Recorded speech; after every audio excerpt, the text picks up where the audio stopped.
want to welcome everybody to my channel, The Candy Shop. I am so excited. The Candy Shop. So this is my story time, The Candy Shop. Hello, everybody, and welcome to The Candy Shop. I am Candace. Hey, it's Khadi B. It's popcorn. Put the popcorns in the chair. Put the popcorns in the chair. Yeah. And this is She Say LadiesNight edition. I hope all of you are excited. I can't even talk now. This is going to be a very heavy discussion. And so after I say hello to everybody, I am going to do a little disclaimer, hashtag or slash introduction. So first, shout out to Pink Dynamite. She said, looking forward to it. She commented this morning at 9:32 a.m. Thank you. Oh, wow. That's dedication. Ready. Hey, Sharon F., good to see you. Thank you for dropping the candy, the shot glasses, and, the straight no chasers and the popcorn in the chat. Hey, Lamar, Faith and Foolishness, here you go. Gosh, how many channels? Yes. Hi, Cat in the chat. Good to see you, Miss Beautiful Cat. Hey. Hey, Cheryl, Liberian Cayenne Pepper. I love saying her name. Yes. And hi, Chi-Town Naja girl. It is good to see you as well. Make sure you drop that candy in the chat. Also, she says, welcome to the Candy Shop for Ladies Night. Candy is your host and all things popcorn, and Khadi B are your co-hosts. Please hit that like button. And don't forget to smack the notification bell. And hey, Nihar, good to see you. Hello. Hey, Lavon. Yes. Hey. So that's everything. So tonight's show, we are going to talk about topics that affect our community, especially Black women. It's kind of heavy. The first question that we're going to ask is, are Black women really emasculating Black men? The reason why I pose this question is because I've been seeing a lot of posts lately talking about this. A friend of mine, shout out to Real Talk for Real Men. He'll be covering and showing this tomorrow, Wednesday, I believe at 8 p.m. Eastern, 7 p.m. Central. I saw him, friend of Kennard's, and one of his line brothers who is gay, also felt like we as Black women are emasculating Black men as well. So I wanted to open up the discussion about it. We already started talking about it prior to the show, which is why we were late. We got into a good discussion. The one thing that I will say, let's make sure that we allow everyone to speak, though, their points as we're on, and be respectful. So to start us off, I'm going to start us off with popcorn, actually, because I know Khadi is going to go in. I'm going to start us off with popcorn, then we'll go to Khadi, then we'll go to me. So popcorn, what are your thoughts on Black women? Are we really emasculating Black men? And for you, what does that emasculation look like if it is happening? I can say, I'm not going to say generally, but there are times where I'm saying many men may experience Black women emasculating them. So to answer that question, in some cases, yes. And I'm not going to say it's not happening. And what I say emasculating is telling them how they should be a man, not waiting when it's time, not waiting, wanting them to do things on a woman's timeline, instead of letting them doing things on their own timeline when they're ready to do things, putting them down, breaking their spirit, as well as one could say that many men probably have experienced. And I can say that comes from, I'm not a psychologist, I'm not a therapist or anything like that, but based on experience, most of my aunts are married. My mother was married. I didn't see a lot of demasculated breaking of spirits. I just seen a lot of disappointment, maybe towards a partner. But I think a lot of times we're not taught or sit back to understand. In some relationship, sometimes our expectations can be unrealistic. And when our expectations become unrealistic, we tend to project or tell the men that how they should be treating us. And hurt people. So it depends on who you're asking, who their experience is, but I know there are times, just like there are times that Black women can lift up the Black man, and there are times based on experience that there are women out there that are out there hurting them because they are hurt and they've seen the hurt in demasculating the Black man. So yeah, I think it's a great topic. Um, and but it goes both ways. I don't think I haven't seen majority of based on my experience. But listen, don't get me wrong, I have in my relationships younger or whatever like that, because I wanted things my way, that I have tend to, yeah, like red label. I have tend to not, I think out of maturity, not wait on my partner's timeline. So I try to tell him when his timeline is. But me co-raising a Black son, and he's a young Black man, I take a lot of cues from his father. So, and I'm very mindful of when I'm upset on how my approach is to my son. So I always speak with love and respect towards my son, but that's not always in my case when I was in relationships because I was hurt. So I wouldn't say it's a general statement. I don't think that it's an epidemic. But if you go seeking, do Black women emasculating Black men, you will find it all over the place, just like you will find Black women uplifting the Black man. So it depends on the topic and where you look and what genre you're in, because you're going to get what you're going to get. And that's where I'm at with it. All right. Before I get to Khadi, I want Khadi to answer this too. So when black women are telling black when black women are telling black men how to be men and all this other stuff, is uh we're emasculating them. When Kevin Samuels is doing it, I wonder what it's called. When I looked it up, it's defeminized. So I'll let you answer this, Khadi, first, along with an emasculation question. So when we were telling a man how to be a man, when a man is telling us what we should do as a woman, I want your thoughts on both, Khadi, and then I'll come back to you, Popcorn. Okay. Well, let me answer that one first. I don't believe that the opposite sex, either direction, can really teach a person to be something that they are not. If we want to break it down in another term, like, can I teach somebody to be a brain surgeon when I ain't a brain surgeon? I may be able to tell you some general things about the brain, but I'm not going to be able to teach you how to be that. I can instill good values in you. If I'm out here, if I'm raising a son of my own, I can try to instill good values in you and try to make you be a good person. But I can't teach you how it is to be a man because I am not a man.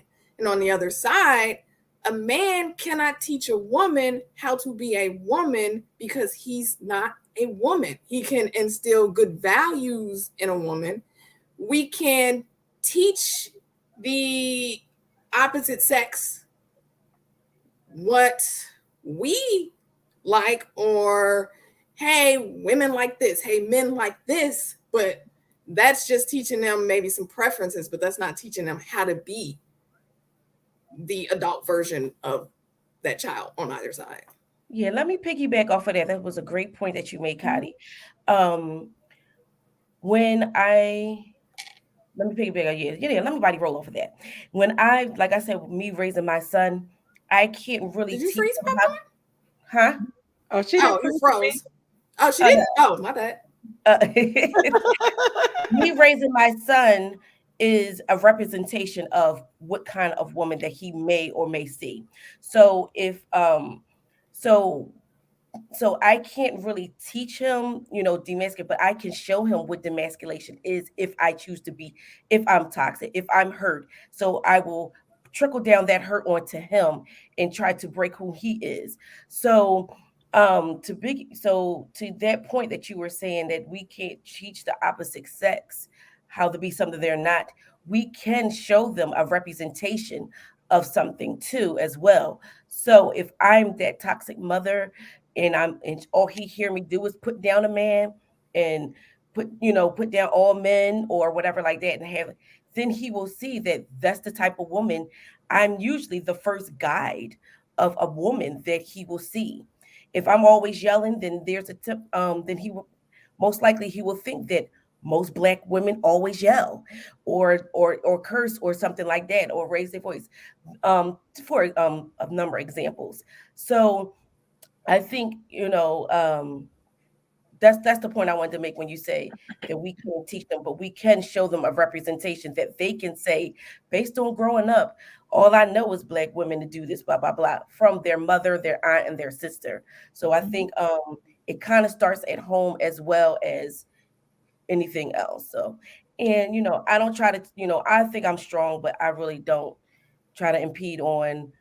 I only try to be a representation of a woman and as a Mhm. mother for my son. And that is it.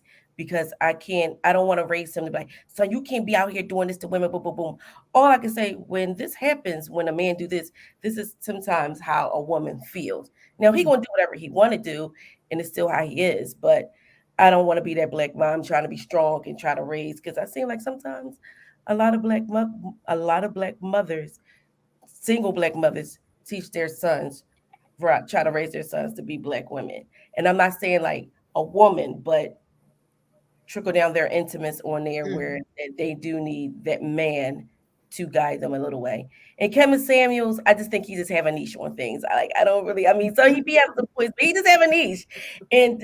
And people go up there knowing what they're going to get. So I mean, Yeah, I Yeah. gotta and agree with that. a part of it, I don't think he kind of part of he irks my, he irks me, but I mean, a lot of it, women got to go up there, and he just want them to be accountable. And I think women a lot of times, don't have self awareness and don't hold themselves accountable of the fuck shit that they be doing. Mm-hmm. I agree. Or I agree. sometimes they're answering to what they think men want. And so the problem I think a lot of the women run into on his channel is they're answering based off of what they've been taught that men want, and that's the problem. But my thing is, I'm all for him telling me what he wants, but please don't tell me what I need to look like and how I need to act and how I need to conduct myself.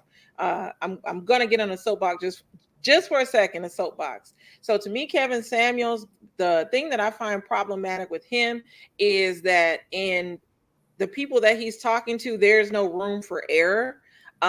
It's almost like he wants this perfect person. And instead of really counseling people, even though he's not a counselor, instead of counseling people on the situations that have occurred in their lives, already he's canceled them out based off Mhm. of choices that they're made. And to me, nobody is a throwaway. You always grow and evolve as a person.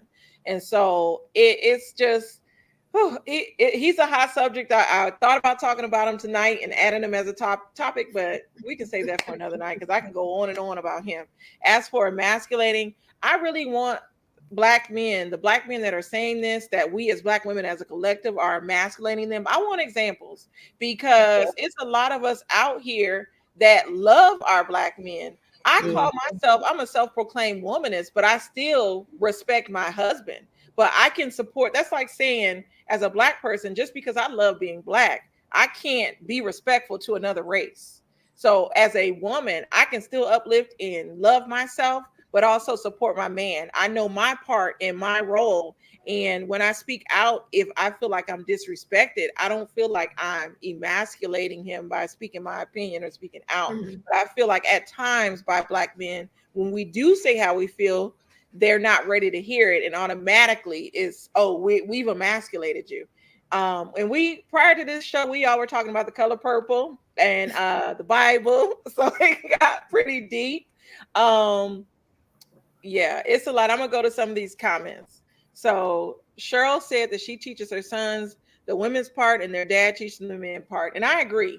The only thing that I can teach my son is how to treat a woman and just to how to be a respectful person. I can't Yes. necessarily teach him how to be a man, but as a human being, I can teach him that. So and Lamar talking about I right on. agree. Yeah, like I said, I feel like I can't teach my son. I think I can just show him and communicate to him how, you know, from a woman's perspective, how we feel respected and things like that. And his father, my aunts, his grandfather, I'm saying his aunts, his grandfather, his father, his uncles, his older cousins and stuff like that. They can also, instill some seeds in them and things like that on how a man can teach them. All I can say is like, this is how a woman feels when this happened and things like that from our like and his sisters and stuff like that, and he can see based on how his sisters want to be treated. And then like I said, and his dad can his dad is present and things like that. But Kevin Samuels, like I said, what he say, a lot of times I just laugh at what he say. Yes, he is problematic, but a lot of things are. There's a lot of women out there to hold accountable that's out there that have a niche on dragging men, period. And just like him, he found a niche to make money. And I feel like a lot of times when you say, especially specifically when someone say, well, what black women emasculating? Okay, give me examples and who hurt you? Because I feel like that stems from a rooted hurt over and over again or whatever like that has not been healed from an individual. So when somebody generalizes something like that, what are you doing? What happened in your life that you got hurt by someone and that one person hurt you that you probably said all women are like this or your family or whatever like that? So yeah, I need examples. Don't just come up to me willy-nilly and say, like all black women, well, they don't say all black women. They say black women demasculating the black men. And when you say that, it tends to be all black women instead of when I was growing up, I've noticed a lot of black women demasculating black men. So yeah. Yeah. Maybe Typically when you say all, then the sentence is gonna be incorrect anyway, because just all of everybody isn't really doing the same thing anyway. So yes, I want to go to let's say my opinion on the whole, are black women emasculating black men? I think there are some, but as you said, there are some that uplift, like my husband's the king of this household and I ain't got a problem with it. In fact, it allows me to sit back and chill and mind my own. Please run some stuff while I chill. But yeah, I have seen some women emasculate men, and I've seen some men. What did you say? It was defeminized? Defeminized. I've seen that as well. I think it does go both ways. But I have seen, like I was saying, behind the scenes, sometimes, sometimes with today's society, men feel like they just have to shut up and take whatever we give to them. Because if he comes back, then, oh, you're aggressive towards women, or, oh my gosh, you're a woman beater, or how dare you? So he's left to sit there and take it. And by taking it, you're stealing his manhood from him. The man is supposed to be the fighter, the protector, not saying that women don't fight. We all know they do. I'm one of them. But you're sort of taking away from his ability to protect you, because it's almost like he needs protecting from you. For me, can you provide more clarity? So is this this is a relationship where a woman, they're having an argument? Like, provide more clarity to this statement. I mean, it could be. I don't have a specific. Are you talking about Nihar or specifically Khadi? Khadi. I don't have like a specific situation, but it could be. Okay, let's go with a relationship. And thank you, Chi-Town, for the super chat. I wanted to say that. Hold up, let's. Yeah. So okay, we'll go with the relationship. So they're having a disagreement, turns into an argument. She's in his face. She may be pushing him, shoving him, doing all this, and he's left to just take it. But is that black women or is that particular woman? I didn't say. I just said there are some situations. I said there's on both sides. Because and the situations that the man, just like a woman, allow these things to perpetuate in their life too. Mm-hmm. They allow these things to keep going on, and then it becomes a cycle. So it just like I said, he can stand up for himself. He can, not say stand up for himself, but he can be like, look, this woman is, is not for me. Yeah. It's not a healthy situation for me. You know what I mean? I need to go on, do it so I can go and be with somebody that's going to be, we can be uplifting each other. We can grow with each other.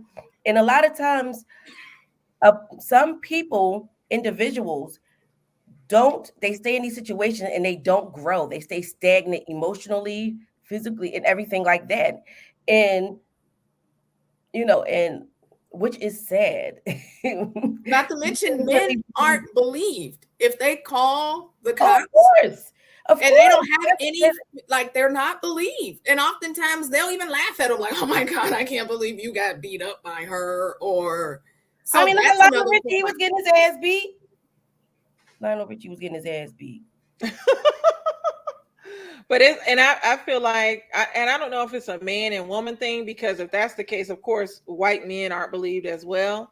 But in our community as a whole, it's a lot of issues, because even though, like, say in that particular situation that happens, but even Black women, we can also say when we call the police and we suffer trauma, it's not necessarily taken serious. So it's a lot of, it's definitely very complex. I'm gonna highlight a couple of comments as well. I like what Levon said. He said, I think maybe it also stems from a want to be needed. I feel like a lot of people get offended by a woman being strong enough to say I don't need a man, maybe intimidated. And that's my thing. That was kind of where I was going with it, with that, because it seems like Kevin Samuels for some reason feels like a woman that has a that has a degree. He hates that word degree and PhD, and is actually doing for herself and kind of demanding the type of man she wants, is emasculating a man. And I don't know why. And shout out to Lamar. I wanted to recognize this. Faith and foolishness. Thank you for the super chat. Yes. Oh, magnify him. Yes. Oh, yes. That's right. Love on that Black man. Yes, Kathy Chat said women get away with a lot pertaining to how they are allowed to treat men. And this is women in general, not color. And that's Yeah. the thing. Men are demonized more harshly for being toxic, but women with the same behavior get an easier pass. And this is just That's women true. overall. This doesn't relate to just Black women. And that's the thing with that. I did want to go back up to Lamar's comment, because we were talking about the color purple. Right. He said, so while we go up to Lamar's, okay, yeah. Yeah, he said, I was just about to say, many men that say women emasculate, they want the color purple kind of love, hush woman type love. And so what I was saying before we started this show, of course, I love Alice Walker. I love Black literature. So I do read a lot of books. Alice Walker wrote this book not only for Black womanism, but also to show the oppression that Black women encountered from Black men at that time, which was basically after slavery, Reconstruction era, I guess you could say, when we were finding our own, we were sharecroppers, all of that. If y'all remember, Albert was a successful Black man, but he had a thing for young women. He wanted a young, docile woman that really didn't say much, like Miss Seeley. And so the book definitely represented oppression. Khadi, I know you said, I think you said you didn't see it that way. You didn't read the book, but you watched the movie. I didn't read the book. And you felt like we as Black women I'm not going to say never. We were not oppressed by Black men. Not as a whole. Can you expound on that? I don't think as a whole. Were there situations? Of course. There's situations everywhere where somebody is being oppressed by somebody else. But as a whole, no. I'll answer. I thought you were gonna say some popcorn. So I do think a lot of us at that time, and it was a time period, it wasn't just Black women. Women in general were kind of oppressed by Black men. But at that time, not only were we dealing with racism, we were dealing with oppression by our Black men. And so it was like they wanted, a lot of times they didn't want us to say anything. It was a scene when I heard take care of the kids. I think back to my great grandmother, had 10 children by my great grandfather. He became a preacher, and I just look at some of the pictures. I have yet to see a picture of my great grandmother smiling. She died at the age of, I believe, 42. She was very young. She what she died of, she would have actually survived if she had lived now. But it was a time where it just seemed like people didn't care about our emotional side as it relates to just black women and being us. We literally had to fall in line, take care of those kids, make sure, like, we had to be the strong black woman, because let's just say this, the whole strong black woman thing didn't come until it appears like the 70s or 80s.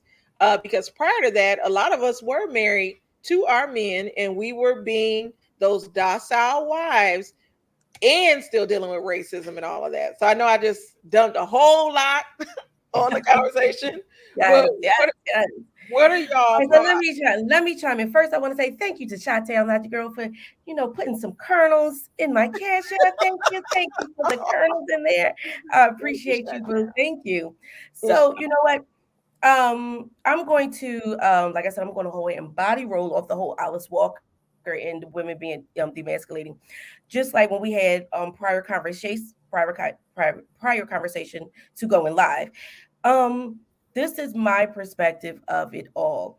I think that yes, we were oppressed then because that was the era of our freedom, and but we were just it was a trickle down effect of what um what our black men, what our family from coming from Africa, we had no more culture now. Now we had Americanized culture, and what Americanized culture showed us how Massa was treating his wife. So, and they didn't have any rights or anything like that. So I feel like that was the way they had always had a young wife.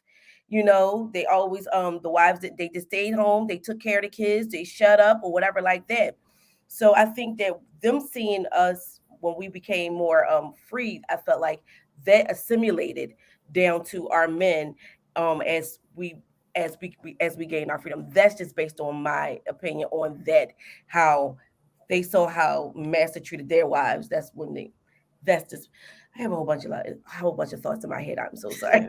I'm interested to hear Khadi. Yeah, Before I say that, I want to shout out. Thank you, Sharon, for the cash yeah, app. It's much appreciated. yeah.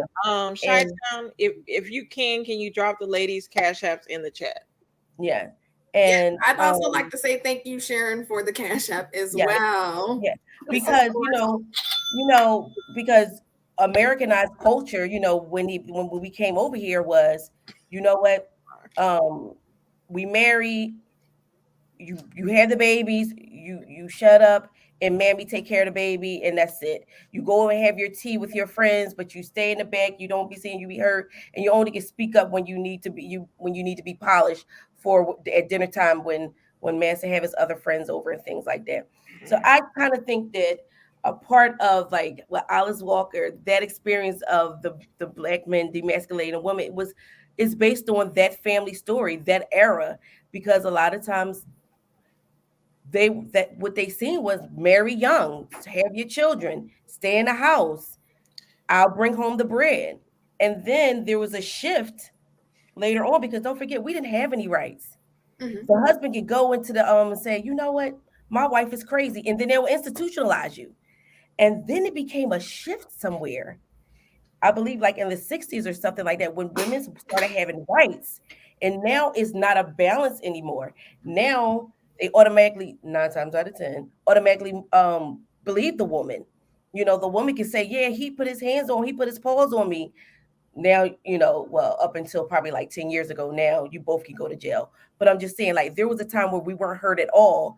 And then there was a shift that, okay, women started having rights and we can accuse the man for anything. And then just like today, look at Johnny Depp. And I know we talking he's not a man of color, but that goes and still like Yes. soon as a woman said a man did something, you saw how he was snatched. Yes, When it came to everything. domestic violence, he was snatched of everything. Snatched of everything. And just like, and I'm not gonna go into my girl Meg or anything like that, but people talking about there's no bone, no fragment. But one thing that they held against Meg, and I'm gonna just keep this and I'm gonna keep it moving. One thing I said they held against Meg for her not being 100% what happened to her when it first happened, and they don't want to understand the reason. She said literally, black men were dying, and she didn't want to call the police on him.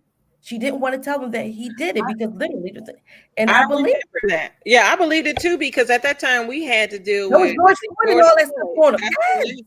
And then the guy I think here in Atlanta, I think that was around the time that the guy here in Atlanta was shot in the drive. He was shot at Wendy's because he was sleeping in the Right. car. I believe. Yes. Yes. So all of that was going on. So Doing a panoramic. and Yes. I'm gonna let you talk Khadi in a second. But Mhm. that when Meg said that, that spoke to me because in that situation, and what people don't understand is black women, we're protectors too, and we can't help it. And so if that situation would have happened to me, hell yeah, I don't know if I'm telling all the details because I don't know what they're gonna do to any of us. If I say Right. this man has shot me and there's a gun, then they gonna think, well, did you have the gun? Like, so I felt that, and that's what people are not talking about. But I'll let you finish your point, popcorn, and then Khadi. No, that's what I'm saying. Yeah, I just felt like I felt like the dynamics of the black family once slavery was over, pretty much was kind of modeled off of Massa, and then the oppression of women, period, and then there would became a shift, you know, and it was a shift in how. At one point we had no rights. You couldn't believe anything. Like you had your husband had, like you couldn't have credit or anything like that, like if you challenge him, he could say you're crazy and they can go ahead and throw you into, 302, as we say, here in Philly, 302. They can put you in an institution and things like that, and take your kids and then marry another woman and you don't have your kids. But now there's a shift in that. So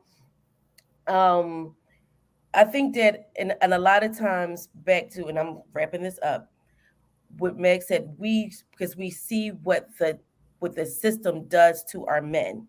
Mm-hmm. And that's why a lot of times we're like, I know he whipped my ass and he need to go to jail, but should I call the cops? Should he really go to jail for this? Should I ruin his life for hurting me? Or should I just walk away from him? Or walk away. Or maybe he said he's sorry and it's going to get better and he doesn't get the help. So, ciao. Yes, go So ahead. Yeah, I do agree. I like you said on that whole Johnny Depp thing, even though he ain't black. I like Pirates of the Caribbean. Okay, bring that back. But yeah, I mean, they immediately believed her and snatched everything from him. When he finally spoke up, they took nothing from her. Mm-hmm. They took nothing from her. Yeah, They did. They did not. Right. And then wait a minute. But they jumped on the bed. Oh my gosh, Johnny Depp, he did all these things. But when Meg, our chocolate melanin sister, spoke out, finally told her truth, she was the one more so. I mean, don't get me wrong, they was scrutinized, oh boy, but they really gave her a hard time for speaking up. and it's our own. Look at the comments. Look at the people. It is our own that are tearing her down. And like I said, I believed her when she was like, yo, I ain't know what was gonna happen. Because I mean, we all be like, look, cop, just keep going, cop, keep going. Like, because you don't know. Yeah, I may be the victim here. I may be the one that got shot, but I don't know if I say there's a gun and all of us now get shot. Not just the person who got me.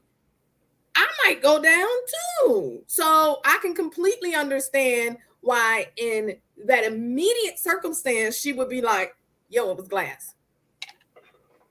Yep. Yeah. But she said literally black men was out here getting killed by the police. Yeah. She said that out of her mouth. I want to thank you, Sharon, for putting some kernels in my chat. Thank you, Sharon, for dropping some kernels up in my cash app. I really appreciate you. Thank you. Yes. And the ladies' cash apps have been posted. Khadi, is this, let me go back. This is your correct cash app, correct? No, I think I changed it from that.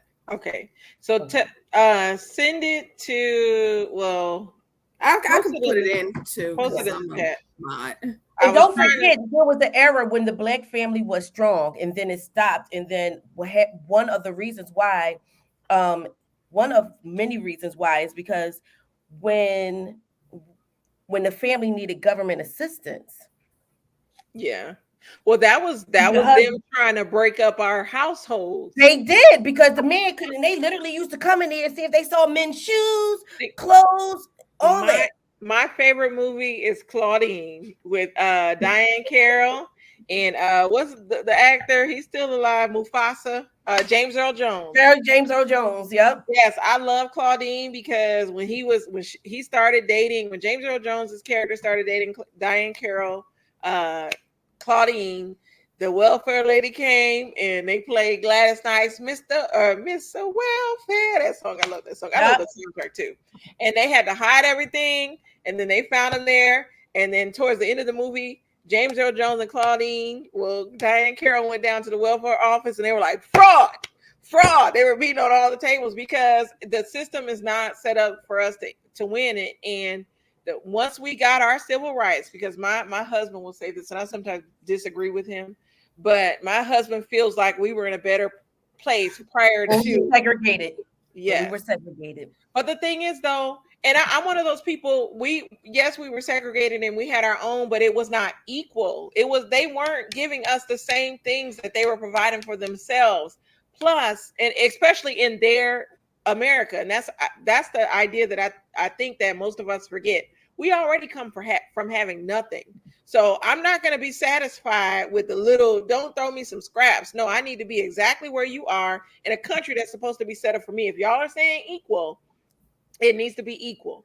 And so Mhm. my husband is one of those though that feel like we were in a better place, like I said, when we were in segregation. I agree with my cousin with that. I really do. That we Mhm. were economically were, and don't get me. I think that when we were together, we were stronger together. But I don't mean that we can't step out and do other things. But I felt like we were more strengthened when we were together.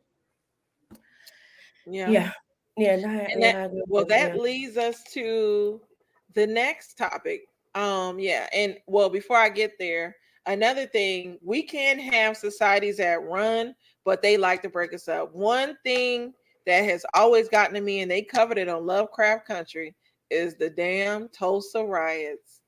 Yeah. Listen, they did a Lovecraft Country and Watchmen. You know what? Shout out Yeah. to HBO in 2020. They was really giving us some content, okay? And so I think back to just it's I get such a warm feeling seeing us have our own. And what got me, I almost got emotional with Lovecraft Country. With I Love did, with child. Lovecraft Country, they were excited about a dance coming up. They were just living their lives and just doing the damn thing. It was beautiful. And they came, the National Guard, because they try to cover that up, but the National Guard was dropping bombs on Tulsa, Oklahoma. They were really trying to destroy us because we had accomplished something that We did they were destroy. living better than what white people were living in Tulsa, They Oklahoma. were. And that was Yes. the damn problem. And Yup. so it pisses me off though when you get black people though that say we can never work together because we always self-destruct. No, we can work Mm-mm. together. We You can. know, don't With get me like-minded people who want to be progressive and not the crabs in a barrel individuals, Yes. wrong. and sometimes in more progressive people, we can work together. And a lot of us, we may agree to disagree on some things, but we agree with things that matter. Mm-hmm. We want to be, if you want to be more progressive and things like that too, it starts with, communication, educating ourselves, and self-love of our own self. Mhm. You know what I mean? So, and yeah, they listen, and to this day, they still trying to destroy us, okay? So just Yes, like, Yep. and I'm definitely. gonna just like, and I'm gonna piggyback off of, well, I'm not gonna piggyback, I'm gonna bring this point up when it comes to them trying to destroy us, the powerhouse of it all. Mm-hmm. I don't care about what somebody do behind closed doors as an adult, long as it's consenting, whatever like that. However, I am all for Black China taken them to court for trying to stop her bag because they did not like her. Thank you. They tried to stop. I don't care. I don't. Listen. I was liking China, but she got her quirks just like we all do. But at the end of the day, us Black women, we really need to be behind her because their powerhouse machine. Because that's what they do. They try to use her in there. They use their influence with E Mm-hmm. to stop her Mhm. bag. Mhm. I And that's agree. what it's about. And that's what it was, a breach of contract. And she did have a contract that was signed, that was greenlit, but they stopped it illegally. So I'm here for her to get her bag. I don't care what day how she moves. That woman is self-made. And they do use their influence because just like they said, like they try to do with Jordan Woods Yes. on and they know that they were on Twitter thinking that why do you do that, Jordy? How could you do that? Because they thought that they was like, if I put this up here and get get my pilgrim, oh, I need to be saved thing, their people was going to rally behind them, but they did not know that was like the beginning of it all. Like, hold up. Come on now, sis. This is not you. Come on now, Chloe. This is what you're not going to do. Try to use your influence to drag this girl like they have done in the past. Mm-hmm. And that's what I'm saying. And I don't care if I may not disagree with a woman. You know what I mean? Me and my sister may not, and I'm saying sister as a Black woman, may not agree with something eye to eye, but when justice needs to be served for my sisters, I'm going to be back to her. And I'm not going to have somebody outside. Oh, we got some good comments coming in, especially from the real talk, Yes. all that stuff, girl. So I'm real, sorry.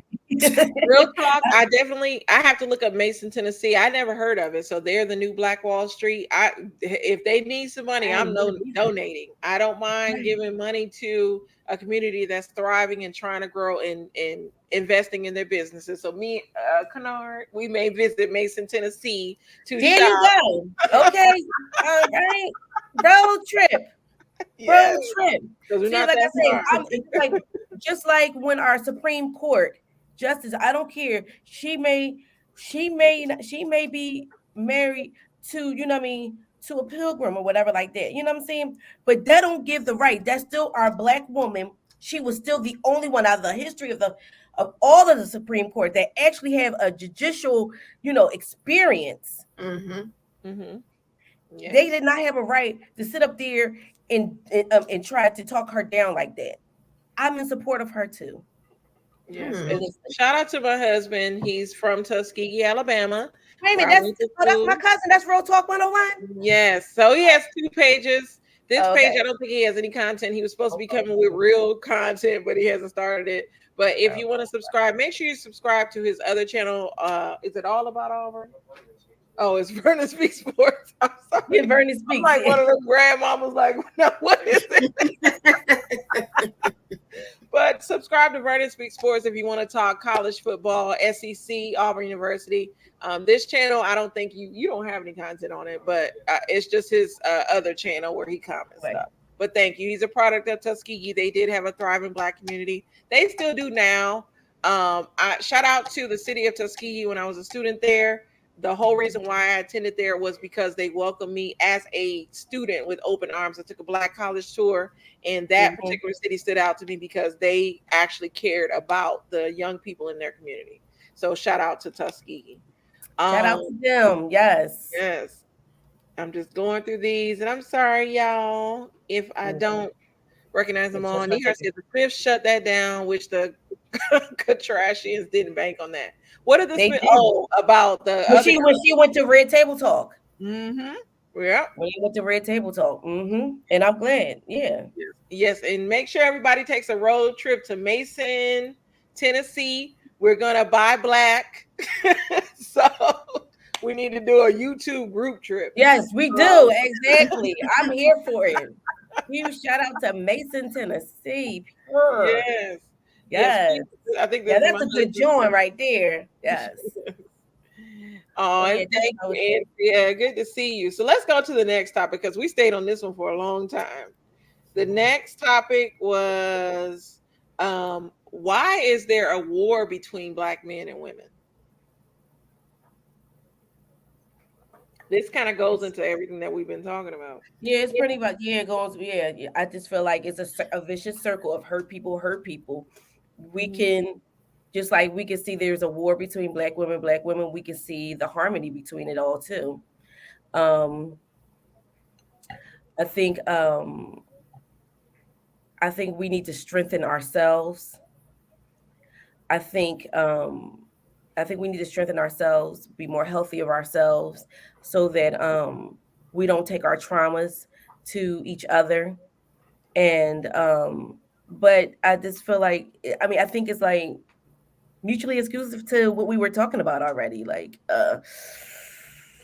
I'm Yeah. not really at war with a black man. I think those that are at war with each other are those that are hurt by each other. But Um, sometimes I feel though that they think that us loving ourselves and finally standing up not only to just them, but just society in general is a war. And that's true. That's I true. think what I black agree with men that need to too. understand is that it's not us standing up to them. We are just having a voice in a world that we're also in. Because I just feel like for a long time, like they love to give us a stereotype of single black mom or ghetto queen, ghetto trap queen that wants money. But if you look at black women in America, we are the most educated group in America.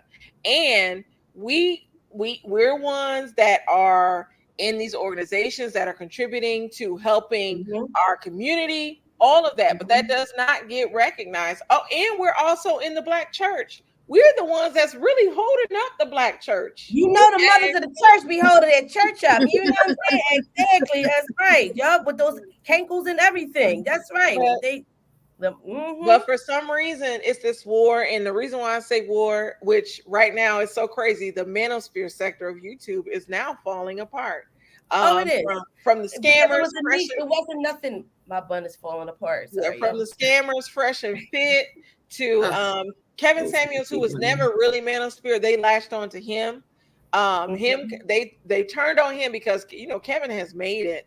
To even there's a guy that what was the guy we were watching the other day? It's a little guy that I watched. He was a part of Manosphere. He talked about how he's walking away from it. The Manosphere, they say it wasn't when they created that sector, it wasn't about hating black women or women in Right. general. It was supposed to be about uplifting just men, Then. but it has turned into bashing women, primarily black women, which is crazy. And so I do commend the men that are walking away from that sector now and are finding themselves just as being men, black men. So uh, yeah. fresh and fit. Yeah. You know, I can't stand those two. I firmly believe they actually hate women, period. Not just black women, but definitely black women, but all women. Hmm. And I think a lot of. I'm glad that you know what. yeah, I'm glad that you I brought up that point, Kevin. Hattie, and that point that you had made also, Candace. I do believe that when we said once we had got our once we started having a voice for ourselves, I think we always had a voice, but I think that we started being in a point where we no longer wanted to have struggle love. Nobody Mm. nobody is not we started getting out of the I want to ride or die chick. No, I don't want to ride I or ain't die mad. for you if you're not right. Why I gotta die for some bullshit? I gotta die. Yeah, Why like I why gotta I die? gotta die? Right. Why I gotta be a ride or die chick? You know what I'm Mm. saying? And I think that um when we communicate what we Excuse don't me, want, ASMR. it's like, wait a minute, so you think you're better than, or you trying to, that's, I think that's kind of what the war is like, choosing self first, choosing Mm. healthy situation. Oh, look at my bun falling apart, child. Oh my god. Choosing self first, choosing how, let me get off camera because I don't understand. Right. Choosing self first, um and having a voice for ourselves, speaking healthy and life into ourselves. And I think a lot of, and men run, we run with our heart and our feelings, and men tend to run with ego. Hmm. I agree. Excuse me. I like some of these comments. I don't know why I'm struggling, but I like what Andrea Nelson said. She said, "Yes, there's a vicious cycle of hurt, self-hate, jealousy, and men, women, maybe not understanding the concept of submitting to one another in love. Yes, Mhm. I Yes. feel like the Mhm. submission thing is a Mhm. very hard concept for us to grasp because if we look at the Bible, um, everybody talks about submitting to a man, but there's also a part that says men submit to your wives. And when you Mhm. look at it, it's supposed to be a team working together. You work together Mhm. under God. The man is the head, but the woman is the neck. And Mhm. so they don't realize that a lot of times they throw this in our face that we need to submit, we need to submit. But you Submit also, to what? They the ones that have a problem with it. They be like, "You don't submit to what you got. We got you to submit to." yeah, Act they like a don't man realize though baby. it's a team, and Act like a man baby. they don't realize by being the head, that's a lot of responsibility. When you're submitting to God, that means you are living right. When you're living right, Mhm. your wife is going to be taken care of, and you. So Right. yeah, I can go on and on and on about Oh that. yes, we Now, go on I and on think and that a lot of on. times when people hear submit, they turn it to oppression. And that's Right. not what The that same. is. Exactly. So they be like, I'm not submitting to nobody. I'm like, you're not living right because you don't understand what submit actually is. Like, You know what I'm saying? I The submit men to that my want you to husband. submit I to am them, far from oppressed. We right? all know I'm far from oppressed around here. And the ones that were like, she Yeah. don't want to submit, they got everything in their mama's name. You know what I'm saying? They got a quarter tank of gas in their new E-Class. You know what I'm saying? Mhm. I'm just saying, like, it's so funny. The strengthening of the man So The black manosphere is attacking your bun popcorn. exactly they were. They was like, and then I had to come in and put some juices and berries up on that joint. I had to put some shrimp. You know what I'm saying? So yeah, I do believe, but like I always say that when it's a war, when they say it's a war between, when you say a war between the man and the woman, I do think that it comes from a place of hurt. To hurt people at war with them instead of hearing each other out, healing with each other, loving on each other, and leading with love, and that's what I really do think. But you know what? I just like I said, I'm going to definitely body roll what Khadi said. People think that submit and oppression is the same, and it's not. You know what I mean? It's not. And come on, now, ladies. When we be, we love it when our mans be like, no, or get over here, or boom, Wait a boom, boom. minute. And I why is got this. Lamar? Why is You know what Lamar I mean? Like talking to they the ones himself? that don't even feel it. You might want to have some. Yeah, you might have something there, faith and foolishness. You know what, Lamar, Liam, stop. You are faith and foolishness. Do y'all want to drop the Yeah, link? exactly. So Deb, go get them. Yes, the manosphere. Do Energy y'all came want to on. drop the link and invite some men up here, or are we gonna keep it? Sure. I don't Oh, know. y'all, Yeah, it's up to y'all you. ready? Well, Listen, before I do guys, that, I just think that me. they can't stay up here though. yeah, I do feel like there's a tiny bit of a war, but I feel like it's more of a misunderstanding. I think it's a Like hurting everybody issue, wants to be heard, and they feel like on both sides that they're not being heard, and so it becomes something else. right? right. And not being, and I think it manifests from something from hurt too. Yes, So let's start actively listening, people. You're never going to solve anything in an argument, so why even have one? Sometimes listening, right, or having a conversation, or like listening. Sometimes listening and letting someone speak, and you just listen and take it in without responding goes a long way as well too. That's what I do. He's never yelled at me. He's never called me out of my name, disrespected me. But when he has an issue, he sits me down. He tells me what the issue is. I listen, and then Mm-hmm. I respond. It's a I bet you wasn't conversation. trying to, but the thing about it, your husband wasn't trying to have you to be a ride or die chick, okay? That's what I'm saying. They be wanting you to be ride or die chick, but they don't vote. Like somebody said, they don't vote. You know what I mean? Well, if you're religion, sometimes people be religion. They I don't have a vote. question. They don't have their own place. Oh, go ahead. I want Deb to hit that link because he just said laughing my ass off. I'll behave. So he is a gay black man. I want to know: does he feel emasculated by the black woman? Also, Lamar posted a good question too. Has a church hurt the black family? Yes, I believe it has. Yes. Yes. Why are most of us in this country Christian to begin with? So Deb, click the link. Any men, women, anybody that wants to join, definitely click the link. We're waiting for you. My little face right here smiling is waiting to the right. Body speaking behind the other side. Look, that be me sometimes. Nah. So anybody that wants to come up, but ladies, I didn't mean to cut y'all off. Let's continue the discussion. I can go for a little longer. It don't have to be an hour tonight. It could be 2 hours, I guess. Oh, he just said let him hook up his computer. I'm telling y'all, look, I had this situation. Now y'all know I'm apparently thug life, but I had this situation where this was years ago. Me and him were in separate cars. We were coming back from work. We worked together, but we were in separate cars. And I was following behind him. I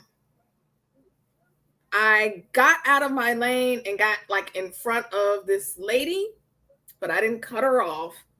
And it was a white chick. She pulled up next to me when we were at the light and tried to lecture me like I was her 5-year-old child. So, basically I was just like, Brian, I get out of this car and it is what it is. So anyway, long story short, I jumped out of the car. He saw this. When we got back to the house, he said nothing. We sat down, we ate, but I could tell something was bothering him. So I just said, all right, well, let me have it. And he said, sit down over here and tell me what happened. And I was completely floored because, mind you, the guy that I was with before I met him was, if there's anybody I would like to take a leap, I'm just saying. I ain't gonna ever tell that story about what happened, but yes. So I'm floored because I'm expecting maybe him to be like, what the was you thinking and doing? But he just said, sit down, tell me what happened. I told him about it. He says, I don't ever want to see that again.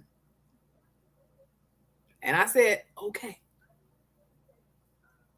Communication. There was no reason for me to be like, I'm grown. I do what I want to do. Like, what would be the purpose of that? He didn't appreciate it. So I said, okay, I won't do it. I agree with Mims. No, I'm joking. Lord. First of all, I don't even like alien. So yeah. You don't even like what? I don't like Yanla. Oh, okay. No. Okay.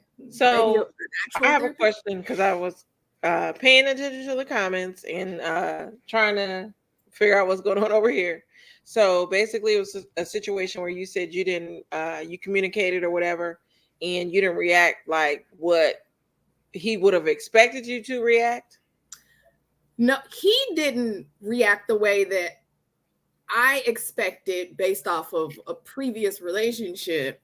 I expected him to start yelling and, being like, what the F or what the heck or what, like, and he didn't. He just said, sit down next to me and tell me what happened.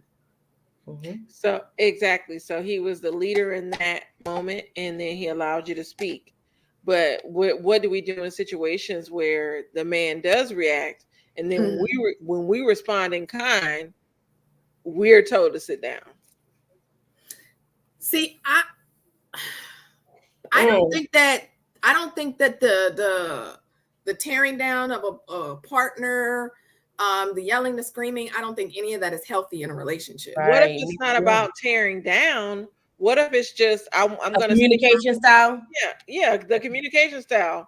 Like you're yelling at me and you're talking over me, so I'm gonna yell even louder to get my point out. It don't even have to be tearing you down, but it's the simple fact that you're not hearing me. So I don't think that has a color, but for some reason the aggression and all that at times is attached to Black women or Black men.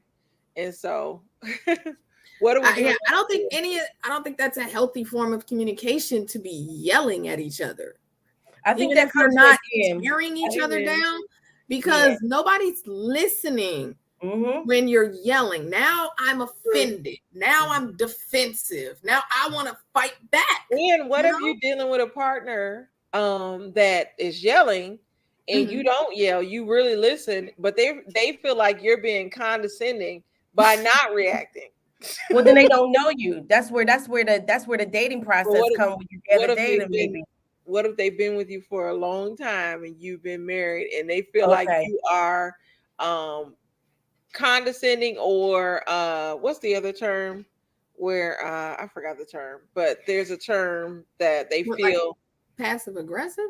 not passive. I forgot the term, and I've been drinking a little bit now. No idea. But let me if see. you're not responding in kind, they take that as disrespect. The fact that you are just not going to respond because there, sometimes there's two different people. There may be one that's not used to that type of communication style, and so they do remain quiet. They listen, and that's it. But they want that other partner wants you to turn up. What do you They do? may not be Well, compatible. maybe you know what? Maybe if in they that speak two instance, different languages, they may not be compatible. well, she was saying, what if they were together for? You said, what if they were already together for a long time, right?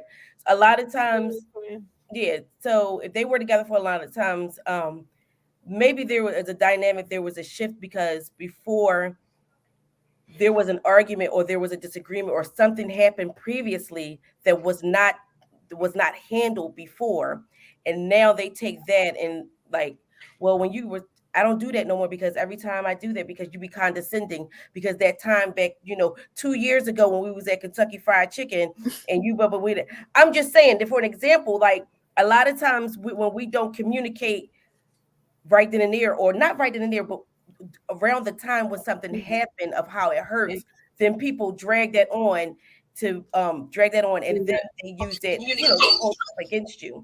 So and the term that I was thinking of was similar to condescending, patronizing me, right? Oh, Because okay, you're like, right, oh, so you're patronizing me, right? And a lot of times when you are having a disagreement, right, or you having an argument, and you're telling it, and you're both of y'all are trying to be heard. A lot of times it don't have to be resolved to today. Maybe you can say, you know what, me and you are really upset right now. Maybe we need to revisit this, tomorrow, 2 days later, so we can just clear our minds, clear our air. And a lot of times people don't listen because they're so ready to have their thoughts on how to react instead of listening to what the other person is trying to say. And right. and so, and if you listen to what that person is trying to say, instead of waiting for your turn, like, all right, I'll wait, but you still got your rebuttal in your head. Sit there and wait and then absorb with that person, especially if you love and respect each other. What you have to say sometimes don't have to always be portrayed that night. Maybe sometimes you can listen to what they say and let it resonate with you, let it process. And then you be like, a couple days later, like, babe, when you was talking about that, it brings up the part when that time that hurt me, and that's why I reacted that way, or blah blah blah, or something happened to me when you said somebody patronizing me when I was with Susie, Susie Saniqua. She was patronizing me in a way that she said these things, and then you bring that into the current relationship, and that may not be so. So I just think that when you say like listening, and sometimes people don't know how to listen. Sometimes when you're having a disagreement or a debate, you don't have to respond that day. Especially if you can just listen out, hear your partner out, or have them listen, hear you out, and then revisit it like a day or two after everything is being processed. Yes. So I just want to say hey to Hey, Deb. Deb. Hey, Hey, Deb. I want to shout out some of the people in the chat. So hey, peace, love. Hey, Mimi Twin, and hey, Miss Indies as well. Thank you all for joining us. We have two men that have joined our panel. Oh, and my scarf better not fall off with y'all. Hey, healthier you with Mel. Good to see you as well. Red Label, we waiting for you to get up here too. But I want to get first of all, so Debonair, I want to get your opinion on, as a gay black man. Do you Right. feel like you are emasculated by Black women? I'm not gay. I'm Oh, just, I've never really experienced that because I think I said this a lot. I was raised by women. Mhm. So the way that I treat women in my everyday life is just a little bit differently. I think with women that I don't know, I have kind of seen it, but I kind of pay it, you know what I mean? Because I know me, and I know the women that are around me, they are very supportive. Like a lot of my friends, most of my friends from home are women. And I was raised by my mom has like six sisters. Um, I have seen it with other like gay guys though, where it's the you want to be a girl type of situation, or um, it's me and my mom kind of we kind of had that moment when she kind of found out that I was gay because she told me that I want to be somebody's bitch, and wow. and that hurt because me and my mom have such a great relationship. But I knew that she was hurt and she was trying to process, me coming out to her. And so I paid it. I'm like, this is not really her. She just kind of filtering through her emotions of how this is going to work for her. Mhm. Um, and we had to sit down and talk about it. But I think as a gay man, I feel like we're more we're that happens to us more from heterosexual men than women to me. Mm. Mm.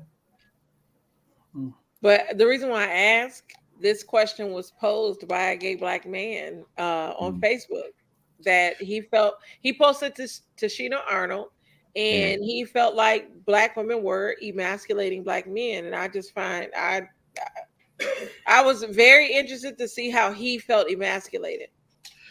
I think that there's different type of gay guys, that feel different. We've all had different experiences. Like there's different type of women. We all have had our own journeys, when it comes to Yeah. stuff like that. I can agree with that, and I'll say this because I'm not a gay person, I'm not a gay male, but I Mhm. feel like lately there are way more feminine gay Black men than there are masculine ones. So that's why that question seems hard to me because it doesn't make sense. It seems like an oxymoron because a lot of gay males now are trying to emulate women, in my opinion.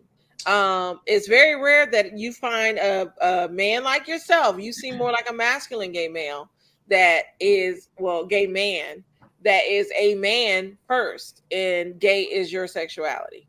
If you get what I'm trying to say, and I don't know, I don't want to offend anybody, Oh no, but I don't think that's offensive. I think that we see it more in the media because it's more accepted now for us to watch it on television and things like that. There's a lot of guys that are gay. You just don't really know. They don't really broadcast it. I mean, you wouldn't be able to tell unless you've seen their personal life or they said something about it. Mhm.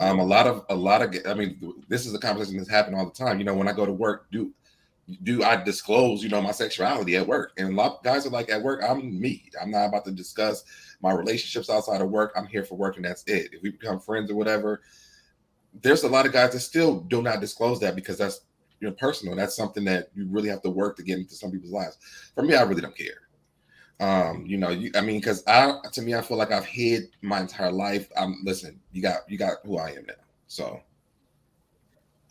all right, cool. Lamar, as your thoughts, I'm gonna turn my camera off for a second.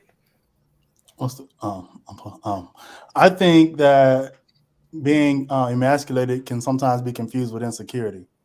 Because there were times when I was married for 8 years where I felt like I was being emasculated, but when I look back, I was just insecure with who I was because my Mm. wife was excelling way faster than I was, making more money than I was, had education, and I didn't. So I felt like it was emasculation when she would have a voice or when she would want to make a decision about the finances because she was better with finances. But it was more so insecurity, in my opinion. But I have seen the emasculation of Mhm. Mhm. men for sure. Great point. Yeah. Great point. Great point. Great point. Yes. Thank you, fellas. Yes. Yes. Yes. Great point.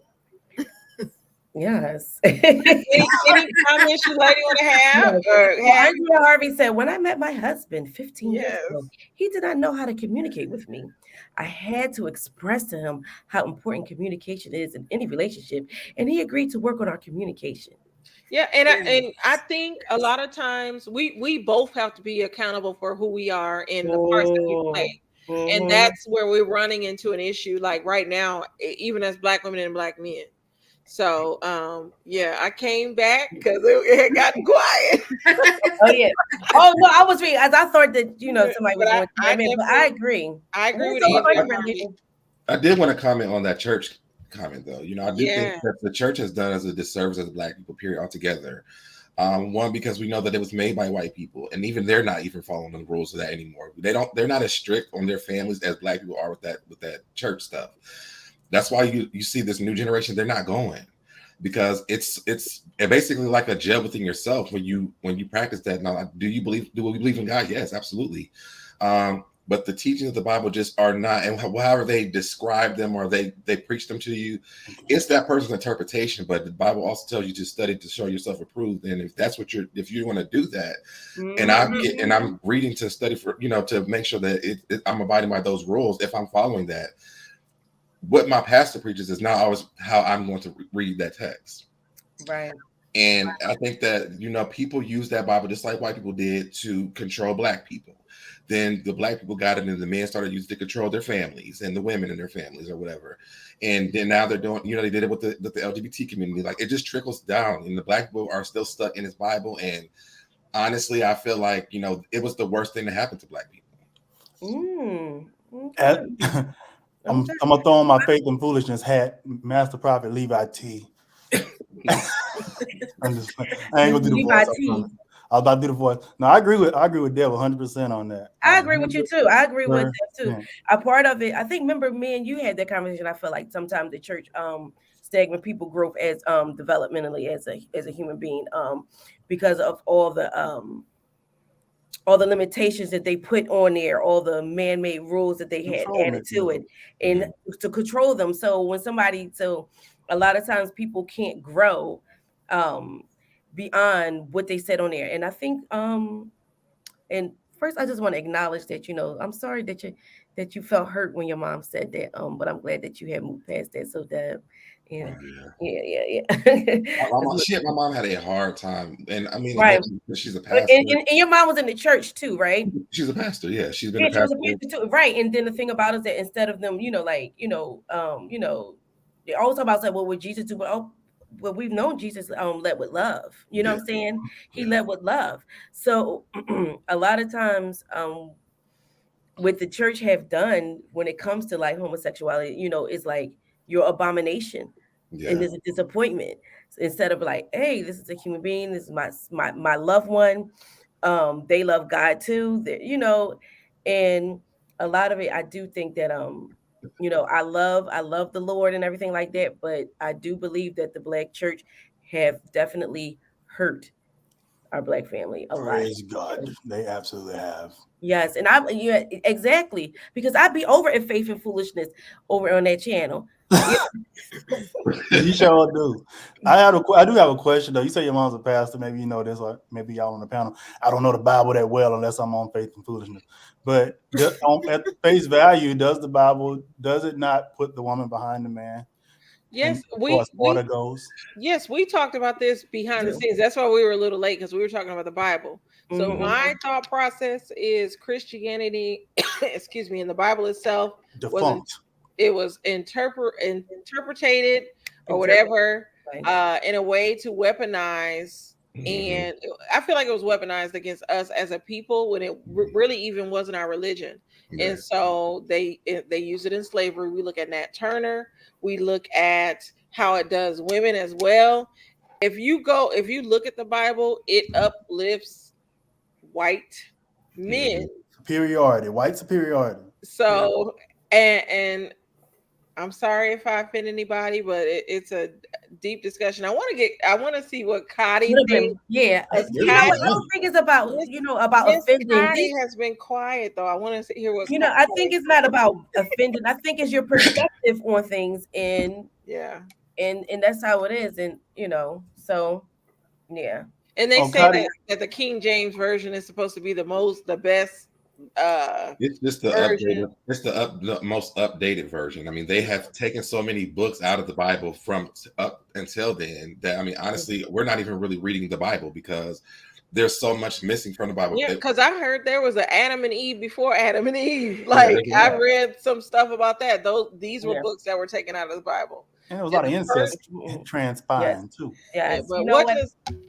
Oh, go ahead, Popcorn. No, I'm sorry. Let me get off the chat because Face and Foolish is, you're right, Alan. I mean, Lamb. Why are you talking to yourself, sir? Okay, why? Okay. I'll type it too fast. I'll type the wrong name. Exactly. And then with the golden mic over there, okay?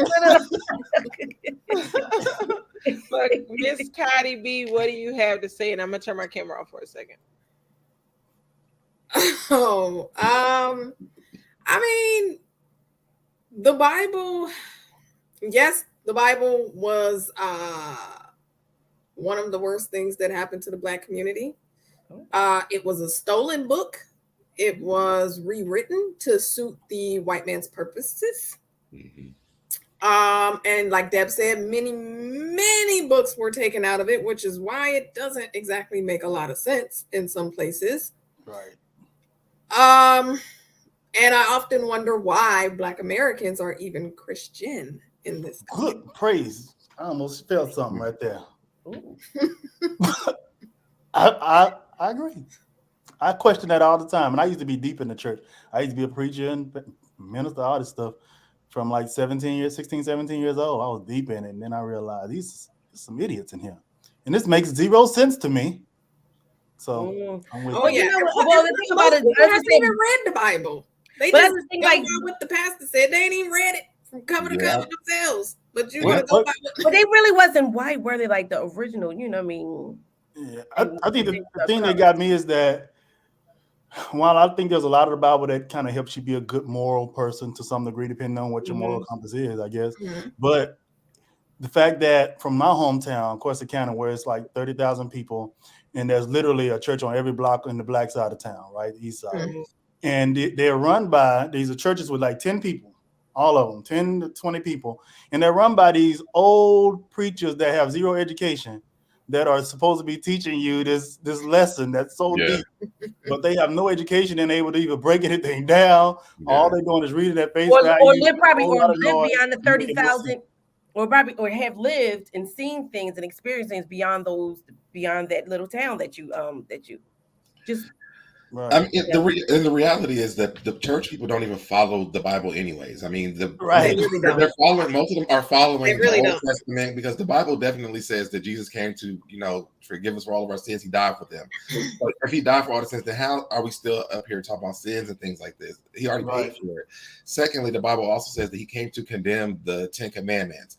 And to love thy neighbor as I love thyself. But we're still sitting here reading these 10 Commandments as though this is like the gospel truth. And he's already came and said, yo, stop doing this. It's just like anything, they pick and choose. Yeah, the Bible was such a cool, it was such a cool storybook that we read about how God was. Like, I mean, I don't even know how people. But I don't think, but nobody in the Bible, just you were saying was white. Nobody in the Bible was white. I think there's a desire. I think Although there's a there was a strong person desire who for was black cursed people to into have white something skin. to believe in. Yeah. Something to believe in that's going to get us out of this bondage, whatever it may be, slavery or being still second-class citizens to some degree to white folks. Something to, and then some people use it as a way of an excuse or a crutch. Yeah. I'm not doing what I'm supposed to do right now, but I keep praying. Mm-hmm. I keep praying about it. It just ain't my time yet, even though. Oh, he knows my heart. He knows my heart. He knows my heart. Whenever I'm like, your heart a little black. You know what? I had a cousin say, like, I was telling her, like, oh yeah, I wanted to move to like such and such state and get everything. And her advice to me was, if God wants you to move, then you'll move. I hate when people say that. And I was like, what the freak? So I should just sit here on my I hate when behind people say that. for life. I believe in God, by the way, y'all. I know people. Me too. I believe in God. I believe in God. I just don't believe in the mess that black and white folk bring along with it as it relates to church. I don't believe in the institution of church anymore. Yeah, I've told this story before, but the last time I went to church, the pastor preached this message about the church was a hospital, and I'm like, well, I'm not sick every week, so I don't need to be here every week. And he was like, "Is that what you got from the message?" I said, "I mean, you literally said the church is like a hospital. So if it's like a hospital, why are we here every week?" Right. I'm like, if I'm sick, okay, I will come. But I mean, other than that, I'm out. Bye. And school is 12 years, and then you got undergrad and graduate. How long does it take to absorb all this that's in this book? It really take forever to get it. You got to keep going and you re-upping because are we idiots? Oh, come on now. We know we're human. When do you We hard graduate headed. from church? Come on now. We be still making the same mistakes over and over and over again in our lives, everyday lives. So Like, don't do that. I never really got that. To me, it's like, come on, I need somebody to tell me something I already know over and over. We just like to be motivated. That's what it is. We like somebody to hold us accountable, we do. motivate us, and it helps. It's a good help for a lot of people. Yeah. It does. Meanwhile, they ain't actually helping the communities that they in. At all. Amen. Well, you know what? Based on what you were saying, like the church that that I used to go to, I'm still a member now. My grandfather's church helped the community. Mine too. I can't even say that because my daughters be like, man, the devil busy, but Tabernacle Baptist Church is busier. Like they do a lot, significantly a lot for the community. Give jobs, housing. They my actually, grandfather, he gave away free Christmas trees. Housing. Real trees. My grandfather gave away real Christmas trees to people that celebrated Christmas. Not to cut you off. Also, there was a house.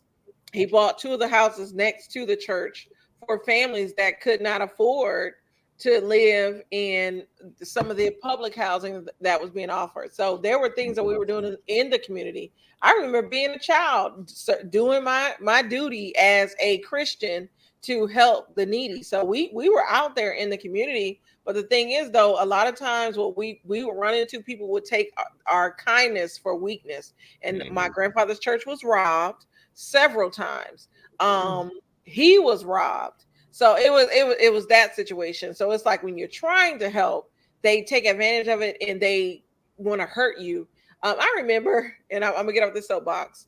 When I was a little bitty girl, there was a young woman that was going to college and had just gotten her graduation money, and she was robbed after church of all the money that she got from the offering, all of that. And it's like, where are we to hold these people accountable that are stealing from our own? This young woman is trying to do the right thing. And I just remember being a little girl and seeing people saying that was a shame. They done took that girl college money.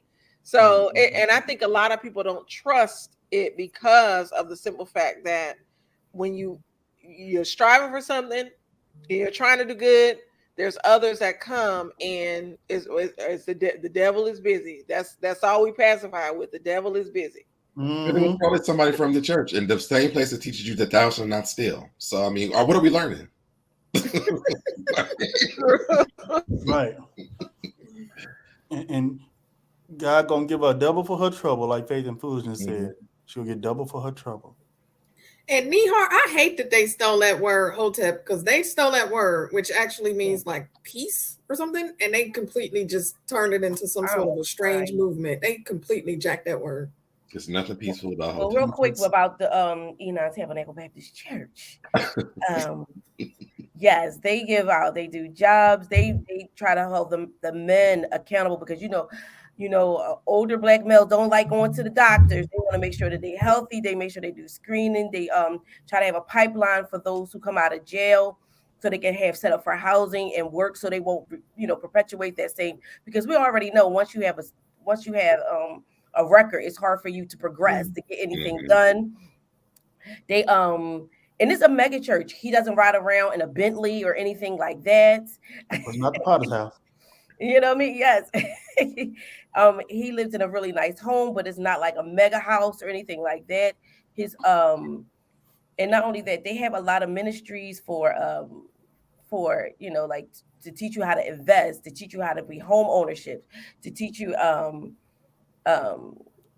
to have, if you have childhood traumas or adult traumas, they have therapy for that. So in the community and stuff like that, and survive and have a place and an outlet for the community, and don't be charging people like some churches be like, oh, we have a benevolence for this, a benevolence for always that. Always. But listen, like if any of my children would have stayed the course, we would have stayed the course the whole 4 years of them being in high school at Enon, they would give them stipends while they're in college, because they were like, one thing about our children, we want to make sure that they can pay for books if they go into college, pay for books, pay for the, the little necessities. So even though it was a mega church, and you don't have to be a member to get to be the benefits of certain things. That's ministry. That's ministry, exactly. So, like, say if I be like, oh my gosh, I go to my church and be like, oh my gosh, my friend, Faith and Foolishness, his electric is going. The church, have you call them, send us your electric bill, we'll make sure that you won't get cut off. That's ministry. Oh, look at this. Yeah. Can I read? You mind if I read that, Josh? But help him out with Go ahead. I was with a woman for 6 years, and when my dad found out, he talked to me and tried his best to understand me, but he did say he's sad because his faith taught that it's a sin and I won't go to heaven. Who? For heaven. I can't say what I want to say, but that's crazy. Sorry, no disrespect to your dad, but I think that's absolutely asinine. But that's the kind of stuff that you do here. I mean, my mom literally, to this day, I feel like she loves me, but she still thinks I'm going to hell. I don't believe in hell, so I don't give a crap. I mean, if we're believing what the Bible said, I mean, if they're following, it says that Jesus took the keys you're Carlton to hell Pearson and locked the doors. Didn't it? I'm with Carlton Pearson. I don't believe it. Ain't nobody ever came back and told me about it, so I don't believe it. And how they in there in the underworld? Listen, we got this loving guy. How they gonna call you up? Call you up? They too busy getting their ass burst every 5 minutes. As far as this book tells you that we pick hold on. Right? Let me call Faith and Foolishness. Let them know. Wow, can you stop burning my ass so I can go and tell them about this? Where you get that information from, though? You got that from this book that also says we have this loving God and we His kids, but yet there are certain things you can do. Well, I'm going to send you to this fiery place for eternity. That makes zero sense to me. Is this the type of father I can aspire to be? I love my kids too. And I'll be like, and if you don't do this, your ass was going to say no. You send them to a place for eternity to burn. It just don't make sense to me. I think there's consequences, but I don't know if what's in the book is what's accurate. I think that's a little weird, especially if I'm supposed to aspire to be like him. I couldn't treat my kids that way. I mean, if we're inspired to be like him, we're not. I mean, to be honest, God wasn't a nice thing. If you pissed him off enough, you was stoned to death. I mean, you would burn up everybody.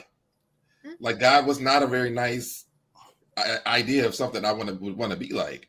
So, I mean, I think that's why they were trying to tell us we should be more.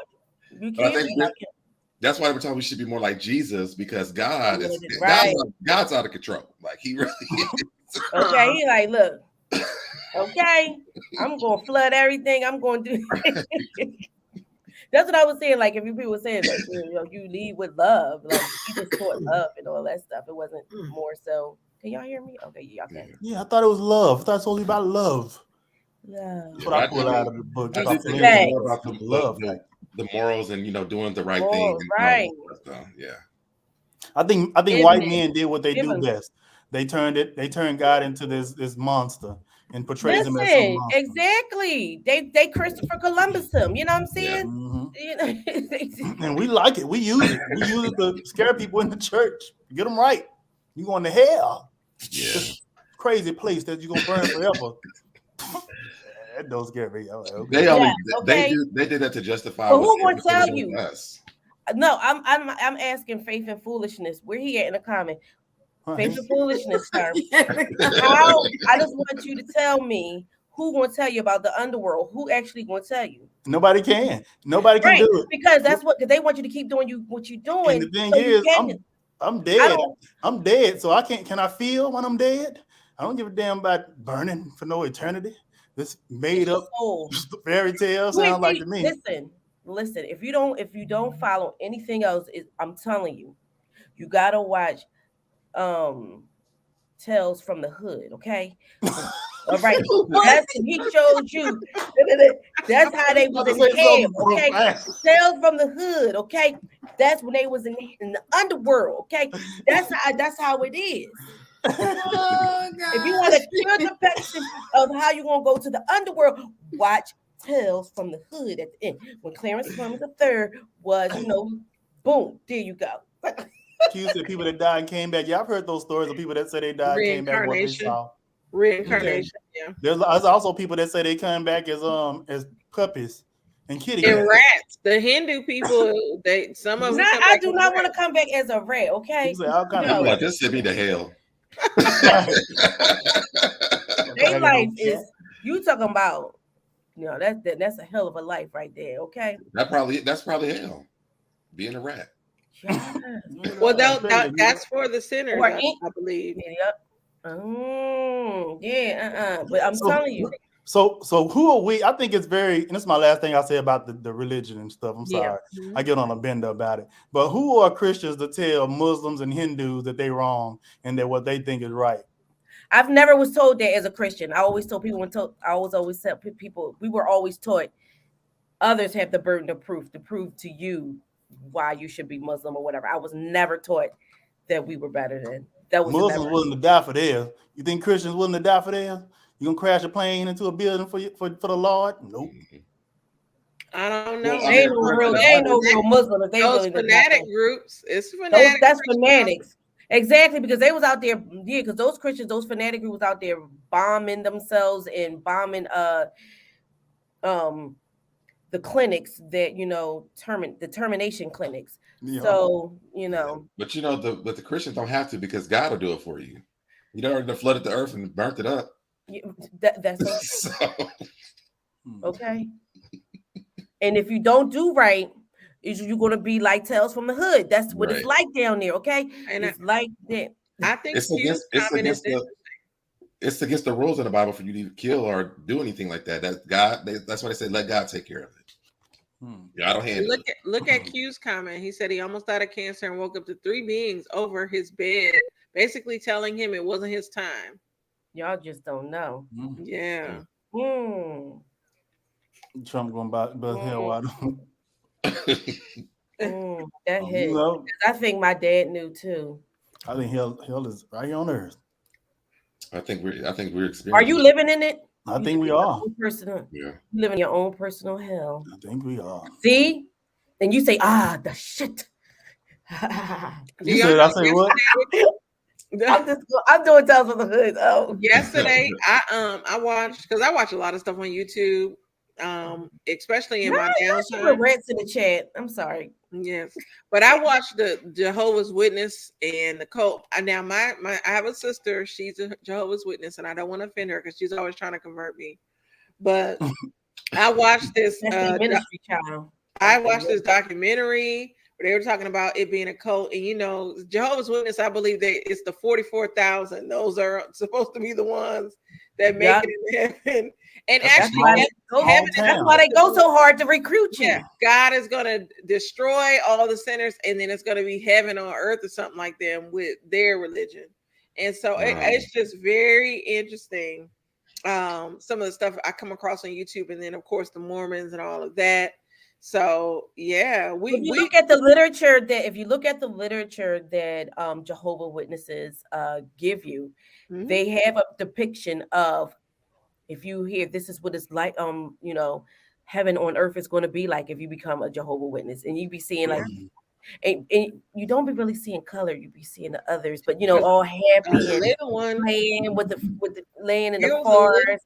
It was a little child though that I had encountered talking about you're gonna burn in hell if you don't convert. So Jehovah's Witness seems like that religion or that sector is based off of putting the true fear of God into you. That is the true fear of God, exactly. Because they be working overtime. Okay? I agree, Andrea. I agree that I believe in the supernatural to some degree. I mean, I used to have, when I was young and up into my teenage years, I used to have prophetic dreams all the time. So I believe in that stuff. I had a dream about my mama having cancer. She had been hiding it for years, and nobody knew about it until I dreamt it and mentioned it to her, and she tripped out. So anytime I call her now and ask her, hey, mom, what you doing? She's like, what you done dreamed about? What you done dreamed about? What you done dreamed about? Don't tell me nothing. Yes. I believe in it to that extent, but I just can't say definitively So it's What? 144,000. I thought, where do they get this number from? The 144,000. Now they made it up because Jehovah told them. Jehovah told them. They ain't finished recruiting yet. They've been recruiting all these years, and they ain't got that hit the number yet. No, they hit it. They All right, hit so it. child. All right, so what are your thoughts on, respectively? I think Mabuso Deb had brought it up. How do you feel like you can bridge the gap of this some weeks back? Having more healthier relationships with our Black men and our Black women. Where do you start? I think it starts with conversations like this, like just understanding, each other and, the struggles that we go through. Some people don't know any women at all. Some people have had really bad experiences, with women and vice versa. And so they don't get how to treat, the opposite sex. Can I tell you this, Odeb? I had a Black heterosexual coworker of mine, a male, ask me why do we as Black women form these friendships with gay Black men? Mm-hmm. And they wanted to know, and it's just funny. But you feel like we don't like y'all, or didn't you? You mentioned something about I never said that. What were your thoughts? Because you said something about I said I've heard stories like that from other people, but I just have personally never experienced that. I've seen it happen to people, but towards me, I've never seen it. Right. And again, I think that a lot of that goes to like the really feminine gay guys. A lot of times, I mean, if you're like a kind of a masculine or a mixed masculine or more leaning towards masculine, you don't really have all those issues. Like I can go to the gas station and not be worried about me getting beat up or at the gas station. Or, people looking at me weird or crazy because I'm not dressing crazy. But I know people that have that issue, and they've had some horrible experiences with women. I was laughing at Cheryl Liberian Cayenne Pepper's comment. They do bury their dead quickly. Well, yeah, that's one thing I did tell my mom. I was like, listen, let me tell you something. I'm not embalming you. I'm not doing all that stuff. You going 3 days. You're going to be put to rest in 3 days, not no 7 days, 50 million days. I think it took us $50 million to bury my dad. Well, my dad was very. It's going to be 7 days for us with 3 days for the wake included, added to that 7 days. My dad was a very flashy man, so we really had to give him a party on his homegoing service. But I told my mom that was just too emotional, like too much. So yeah, they do bury, because they don't embalm. So what? No. Yeah, no, they don't embalm like Muslims. They don't have to. You don't have to. Yeah, that's why you get in the earth within 3 days. Yes. Dang. And I'm telling you, it does make a difference on your piece looking, because when my cousin was murdered almost 2 years ago. He's Muslim, and you have to be. They wrap you. They pray. They wash you. They wrap you, and you in the ground in 3 days. You do not get embalmed, and you see a difference. You do not get embalmed. They still have open casket, and at least they look like they sell. They look like themselves because it's in 3 days. Yeah, it's in 3 days. You look like himself. Open casket, everything, and they just wrapped in white in a pine box. Nothing like grandiose. Like my dad, I think his was like $12,000 for a casket and something like that. I'm get cremated. It was like they put you in a pine box and then they put you in the earth, right? And they just and that's it. Yeah. Well, we have 2 questions for Sodeb. The first one is, does he know Rick Reed? I know that. And the other one is, why do gay men that are real feminine dislike women so much and always bash us? I don't think I even have any real feminine gay. I don't think I really have any. I don't know.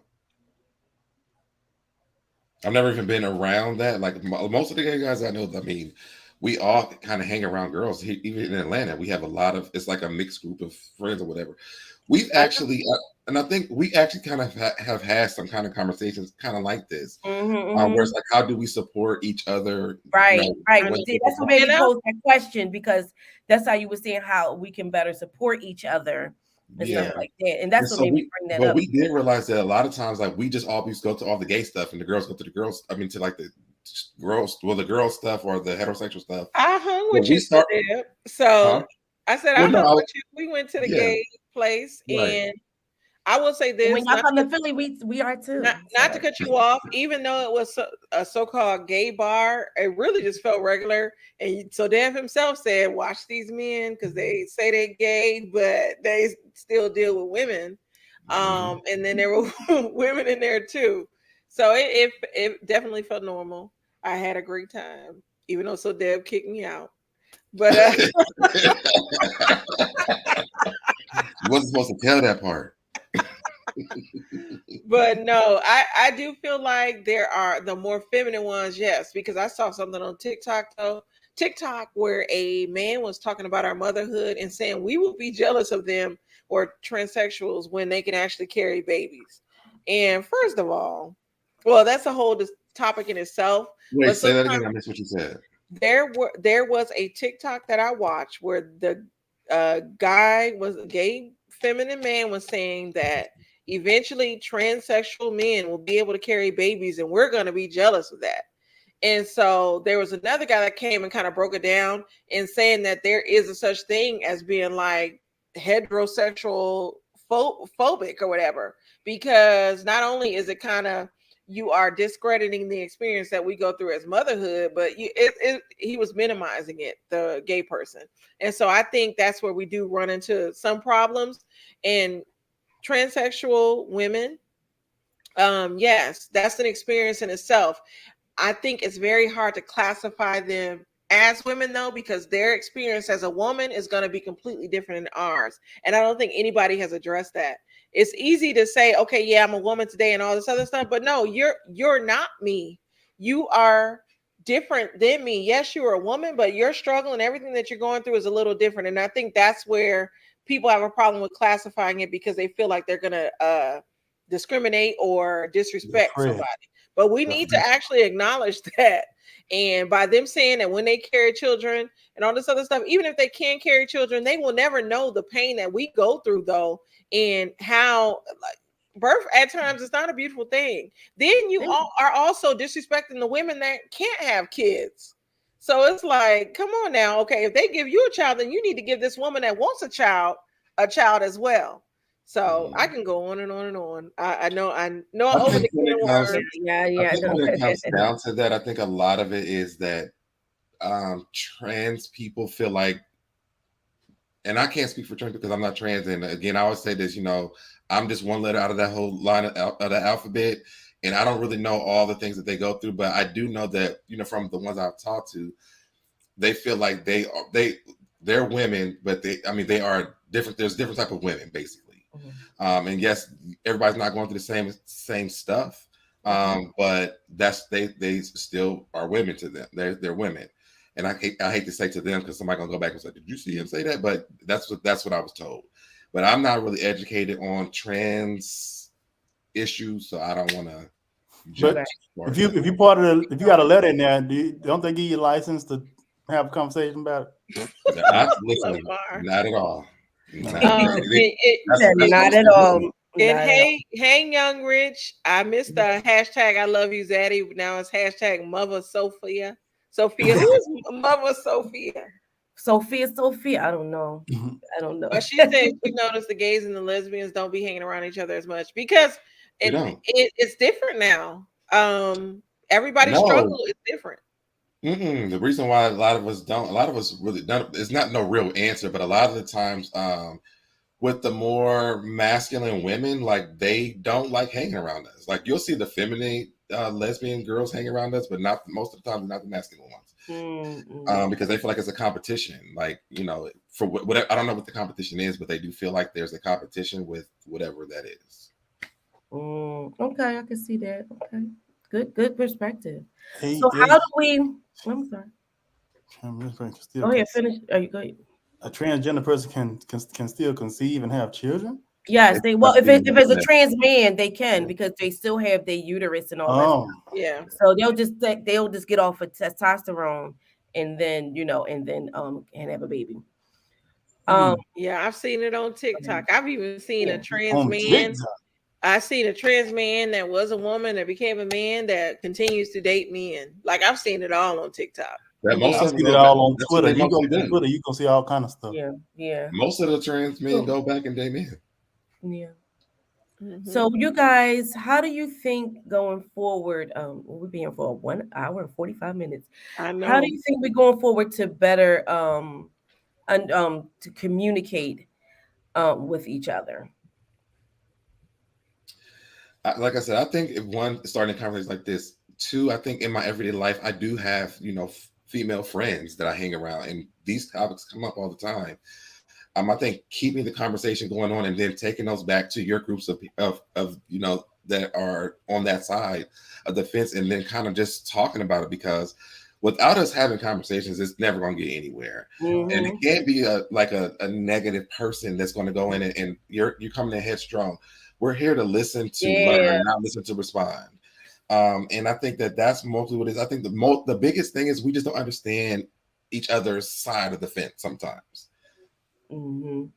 I think a lot of times too, like that was great that you said we keep having these conversations and you take it on to the other side, and plus willing to listen and hear people out with their experiences from too, because sometimes if we can find the root and the core of why they feel that way or they communicate that way, we can be a little bit empathetic of certain things too. I just, first of all, I love Black men. I want them to win. I love my sisters. I love them. I want them to win. I want them to be protected. I want our Black men to protect us as well. And I think that comes from, us saying that we're not feeling protected. A lot of times we are not. But my dad was a protector. My uncles are protector of us. My son is a protector of us. And I just want that to be, I see that in my core household. And I see that in my core family. And I just want that to keep continuing to go on in my family. And I want to see it more outside of my family. You know what I mean? Like with my friends and things in my social circles and stuff like that. And yeah, I do want Black love to prevail. Whether it's, and when I say Black love, I really do. Like, I want your husband, so Deb, to be Black. Well, he was. Well, your next husband. and thank you, Healthier You with Mel. I love this comment. I think people need to be willing to have these conversations and really want to understand, not just wait for your turn to argue your point. That's I what love I said. that part. Sometimes I said that. people disagree, but understand someone's point, right? Yeah, What you that's said. what. Yeah, and it's right. That's what I said. I said sometimes we just be ready to just have a rebuttal waiting instead of sitting back and listening. And sometimes, what I have to say may not be ready for that day. Maybe it's about what Khadi have to say. Maybe what Lamb have to say, their perspective first, so we can sit back and process that and understand it and see, oh, I see where they're coming from. And then move on from there. I really do agree with that. Like, and that's in any, like, even in relationship, romantic or platonic, if you're having a disagreement, a lot of them you do really have to, if you want to be heard, sometimes you have to listen to the other person too and not wait to this to be yelling and waiting for their read. Hallelujah. So let me tell you, that's why I could never be on a reality show, because I don't want to read nobody. You know how much energy that is? I'm not gonna do that. I didn't realize my hookah was showing in the corner. You be trying to hide that thing every time we go live, and now that I've seen it. But Chi-Town has a question for everybody. For both of the men on the panel, do you feel supported by Black women? Do you feel that we should be protected of all, protective of you all as well? Sure, but I guess in what way? Give us a way that you give us a way. How about you give us 2 examples? A way that you feel that you are, and a way that you feel you're not supported. And before you answer, yes, so Debbie, please answer this, because your inboxes of how can I support y'all? I want to know, how can we support you? Yes. I feel supported. I mean, I think it depends on who you surround yourself around. For instance, if I'm looking at women I've been in a relationship with, or friends like Candace is my best friend as a female. I feel supported in business, in my decisions that I make, and things that I do in my life, and hard times, good times. So I do feel supported by Black women in my life. And Lamar, I was about to call him Kennard. I mix up Kennard and Lamar's name a lot, and they've come to understand it. Lamar was my work husband, so when Nihar asks, is being a work husband, having a work husband, I can't even talk. Is that cheating? I didn't think so. At the time I was single, Lamar was married, and I wasn't disrespectful to his wife. Yes, I took the free meals, but And I said it, and I thought it, and I don't say it was cheated, but I do say. I remember I said this early on when I first met you, Candace, that I feel like work husband and Black husband is inappropriate because sometimes especially if you're in a relationship, because there are times where lines are being crossed. It does happen. So I really, so I don't really, Candace, can I say something about what we talked about the other day? I don't know what you're talking about. Like, what are we talking about? The first day at work. Yeah, the first day at work. Yes, you can. All right. So I feel like it depends on the people, on the person. While she might be respectful and keeping it kosher, that may not be the thing for the guy. For instance, and I could be as well. However, I feel like there are certain things that I might see as okay, like buying her lunch and stuff like that, or going to a restaurant together, that my wife may not be okay with. But the thing is, when you keep that from your wife, it becomes a betrayal, in my opinion.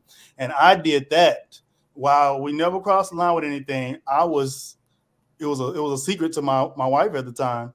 She didn't know. And for me, it was an ego stroke. Candace came in, and I've always been kind of this person that was a kind of a nobody in school and all that. So when me and Candace started the same day, she came and lit up the room. It was a beautiful girl. I was so insecure at the time. I was like, she talking to me? We about to be best friends. So I kind of hung around her because it was like this beautiful girl that was talking to me, and I was like, what? Right? So I was like a deer in the headlights. And so I did keep it I didn't tell my wife about it at the time. So I think that's where it became an issue. Yeah, and I didn't know you didn't tell your wife. Oh no. She would have shut it down. She would have shut it down. Oh. Yes, child. And what happened to Miss Khadi B? I'm here. Oh. With the camera off. Oh, okay. Here I come. I just saw a crazy comment. I remember when you saying that.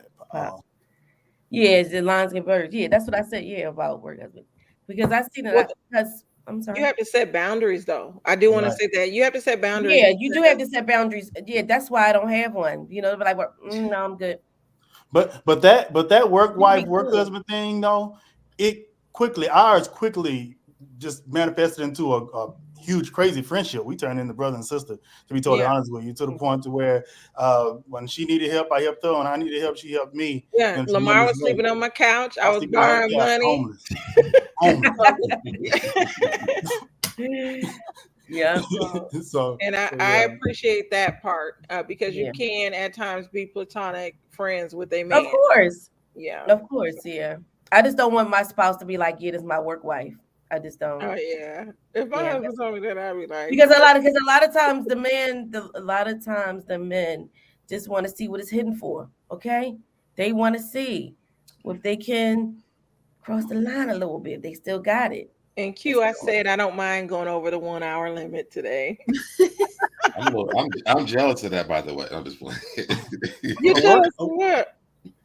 Over the 1 hour time limit. Oh, we can do 2 hours on your channel tomorrow. So check us out tomorrow. Yes. No, we don't need 2 hours. Seriously, we don't. I got too much stuff to do. Okay, you got too much stuff to do. Well, anybody else want to come up on our panel and discuss? Oh, I guess I'll answer this. To me, in my personal life, I feel like I am supported by the women that are in my life. Even the friends that I have here in Atlanta, I mean, they are very supportive of everything. Y'all see them trickling in my chat every once in a while. Mm-hmm. Even with you guys, like, I mean, me and Candace, we talk on the phone all the time. You know, we'd be like, you just out of the blue, we'll just talk, we'll text each other, whatever. Especially when we do our show together. But I really do enjoy that. I feel like support wise, I mean, even like with my neighbor, like the first day that when I moved into where I live at, I was like, yo, I saw she had a daughter outside. I was like, yo, is the dad over here just asking? And she said, no. I said, well, I mean, I'm very protective of people's kids. You live next door to me. So if I see anything crazy, I got your back. And since then, her mom, we've been like, cool. Her mom's like my mom. Well, Nihar, I'm glad that you divorced your work husband because he ain't have your back. Yes, I wanted to have her expound on that. How did he not have your work husband? Oh my And God. Khadi B, have you had a work husband before? No. That's one of my best friends. What is that? What is that?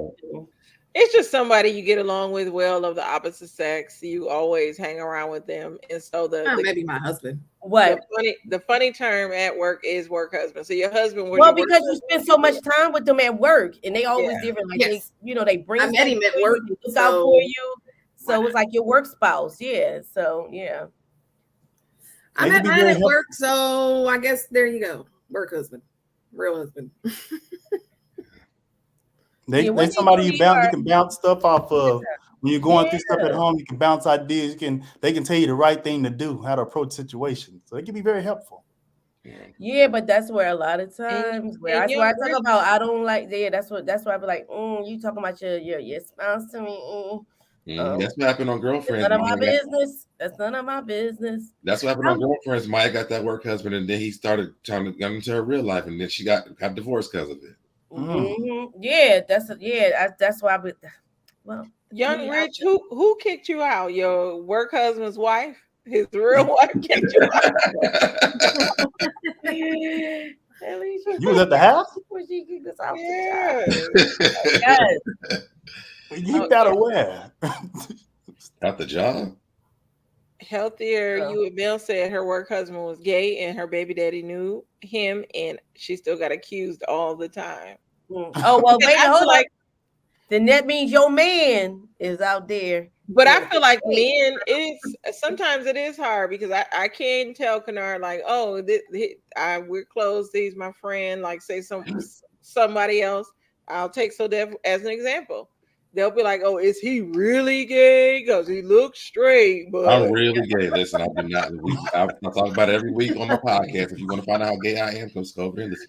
But I'm just saying as an example. Now, he didn't ask me, were you really gay? But I'm just saying they will do that at times, though. No, I do. I have been to that before. Hey. Hey. What's going on? What's going on? I'm in a room with all my favorite people. What's happening? How this happen? We all in the same. Wait, where's that blank? Wait, hold up. On which part? On everything. Anything you want to give? I think there's a lot, especially with Black men and Black women. I think there seems to be a competition amongst the two. Mm-hmm. And for some Black men in particular who were raised in a single parent home and their mom was the breadwinner who played both roles. So there's a conflict there of how they should be and how they should behave. And I think that brings in a whole nother element to the situation of the competition, because now you have a Black man trying to figure out who he is as a man, given the tools that his mom has given him, and trying to differentiate between that from his upbringing and who he wants to be as a man. That's good stuff. You're right. I see that. Mm-hmm. Yeah. So thank you for that, Q. Yes, thank you. Coming in with the wisdom. Coming in with the wisdom. Okay, coming in here being key in tonight. Okay. Hey. Okay. And another thing is there's a lot of guys who did not have really good relationships with their mothers. They treated them bad because of their dad left them, and it reminds them of the dad or whatever. I've seen that a lot. Yeah, you look like your father.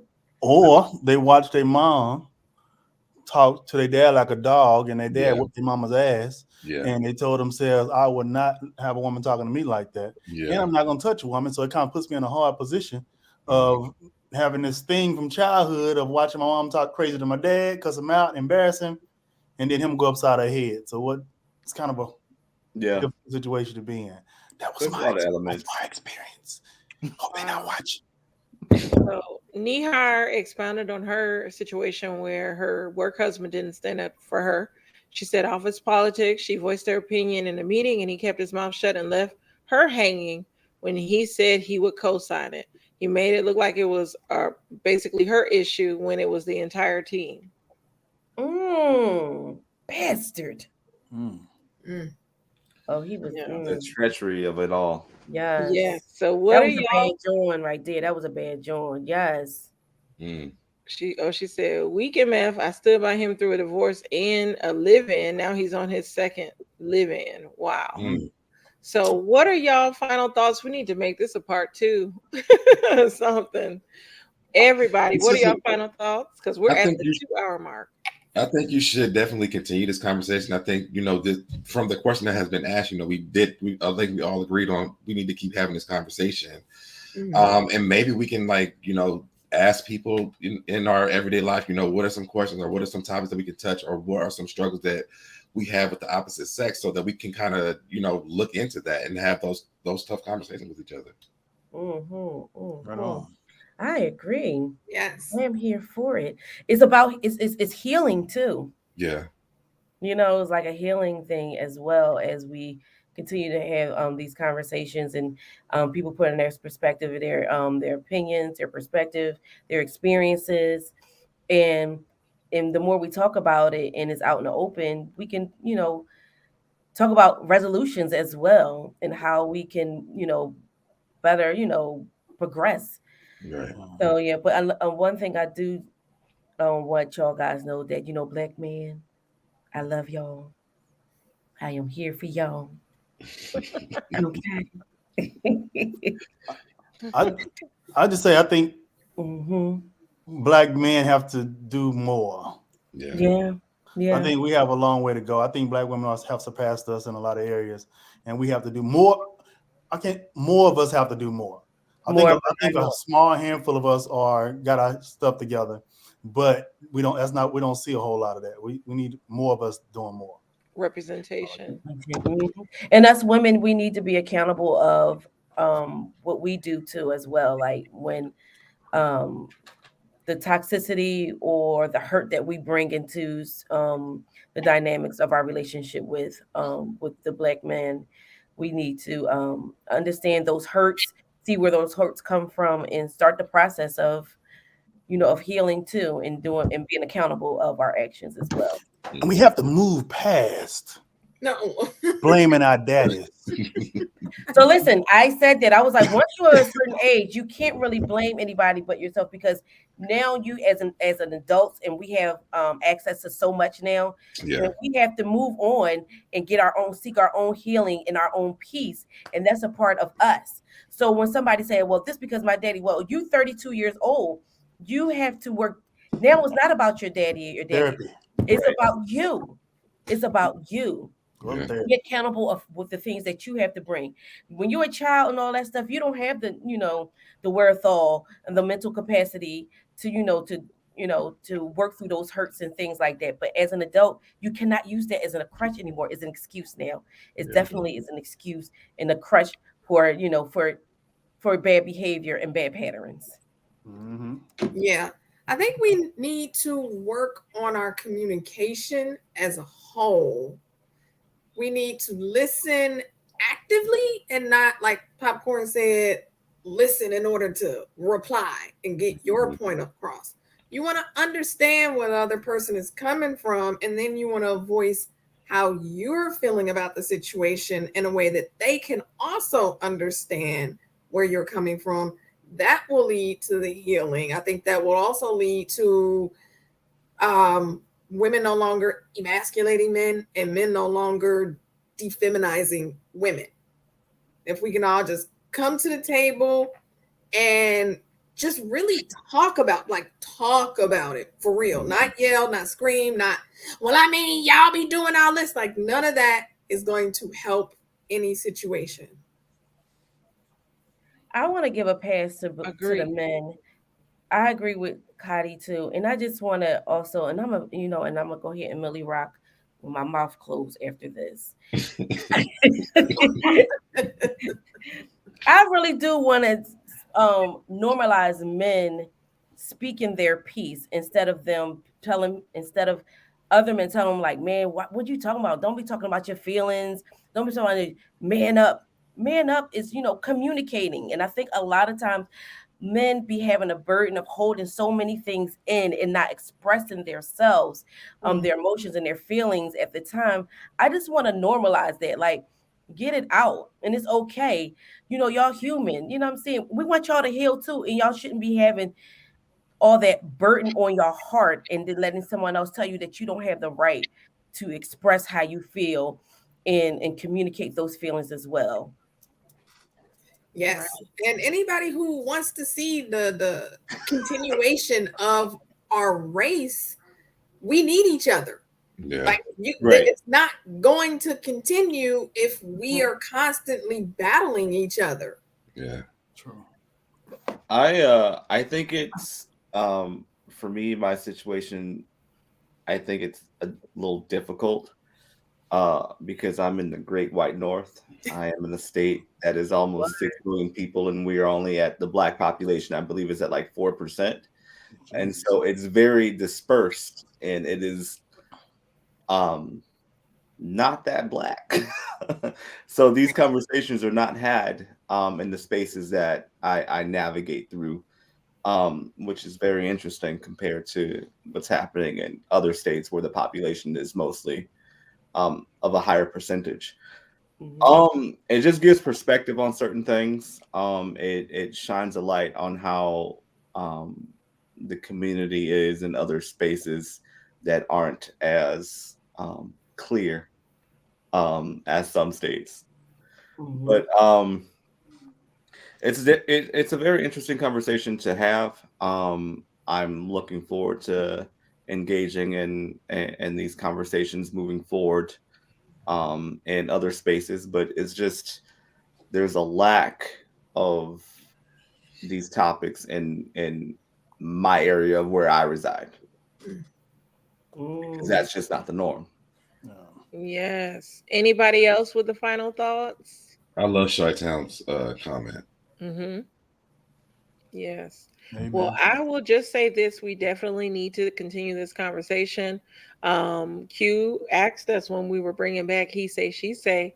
So I say let's bring it back next week on Popcorn's channel with all 6 of us continuing this conversation. The part 2. If everyone here agrees, next Tuesday night at 9:00 on Popcorn's channel. All things popcorn. In the meantime, go watch those videos of Blastix, okay, y'all? I'm gonna bring some popcorn. And bring some popcorn. Wait a minute. First of all, if you want some popcorn, go to Chi-Town Naja Girl. Hold on, let me put the information. Oh, like Chi-Town, she's a little. I just saw her website. Chi-Town, please. She got popcorn. Please. Come on, Divine Elements. Divine Elements. Put your information. Does she in deliver? the chat, Does she okay? deliver? Because yes. Oh yes. The turnaround time like 3 days, okay? So listen, order that so we can do it. And we can eat some popcorn. We're going to have these discussions, and I'm going to throw in something else too next week. And then after next week, I'm going to be on like a hiatus. So it'll be fun to do that. Okay, cool. Well, thank you everybody for joining. This was very fun. It was. Thank you, panel, for joining me. Thank you, ladies, because I presented this at the very last minute. Like, hey, we need to do a show. Right, she did. Yes. She sent me a message with all our faces up there. I was like, oh, okay. Right. Yes. See, look right there, divineelements.com. Go on there, get your popcorn. And I just want to thank everybody that spread some kernels of love in my Cash App today. Thank you. Yes, thank you everybody for this. Yes, thank you everybody for all the love to everyone who got love. Yes. All right, and we are out. I'm gonna play even though it's my intro, I call it my Same song I'm gonna play my outro. So here we go. We are out. All right. Bye, everybody. But I want to welcome everybody to my channel, The Candy Shop. I am so excited. The Candy Shop.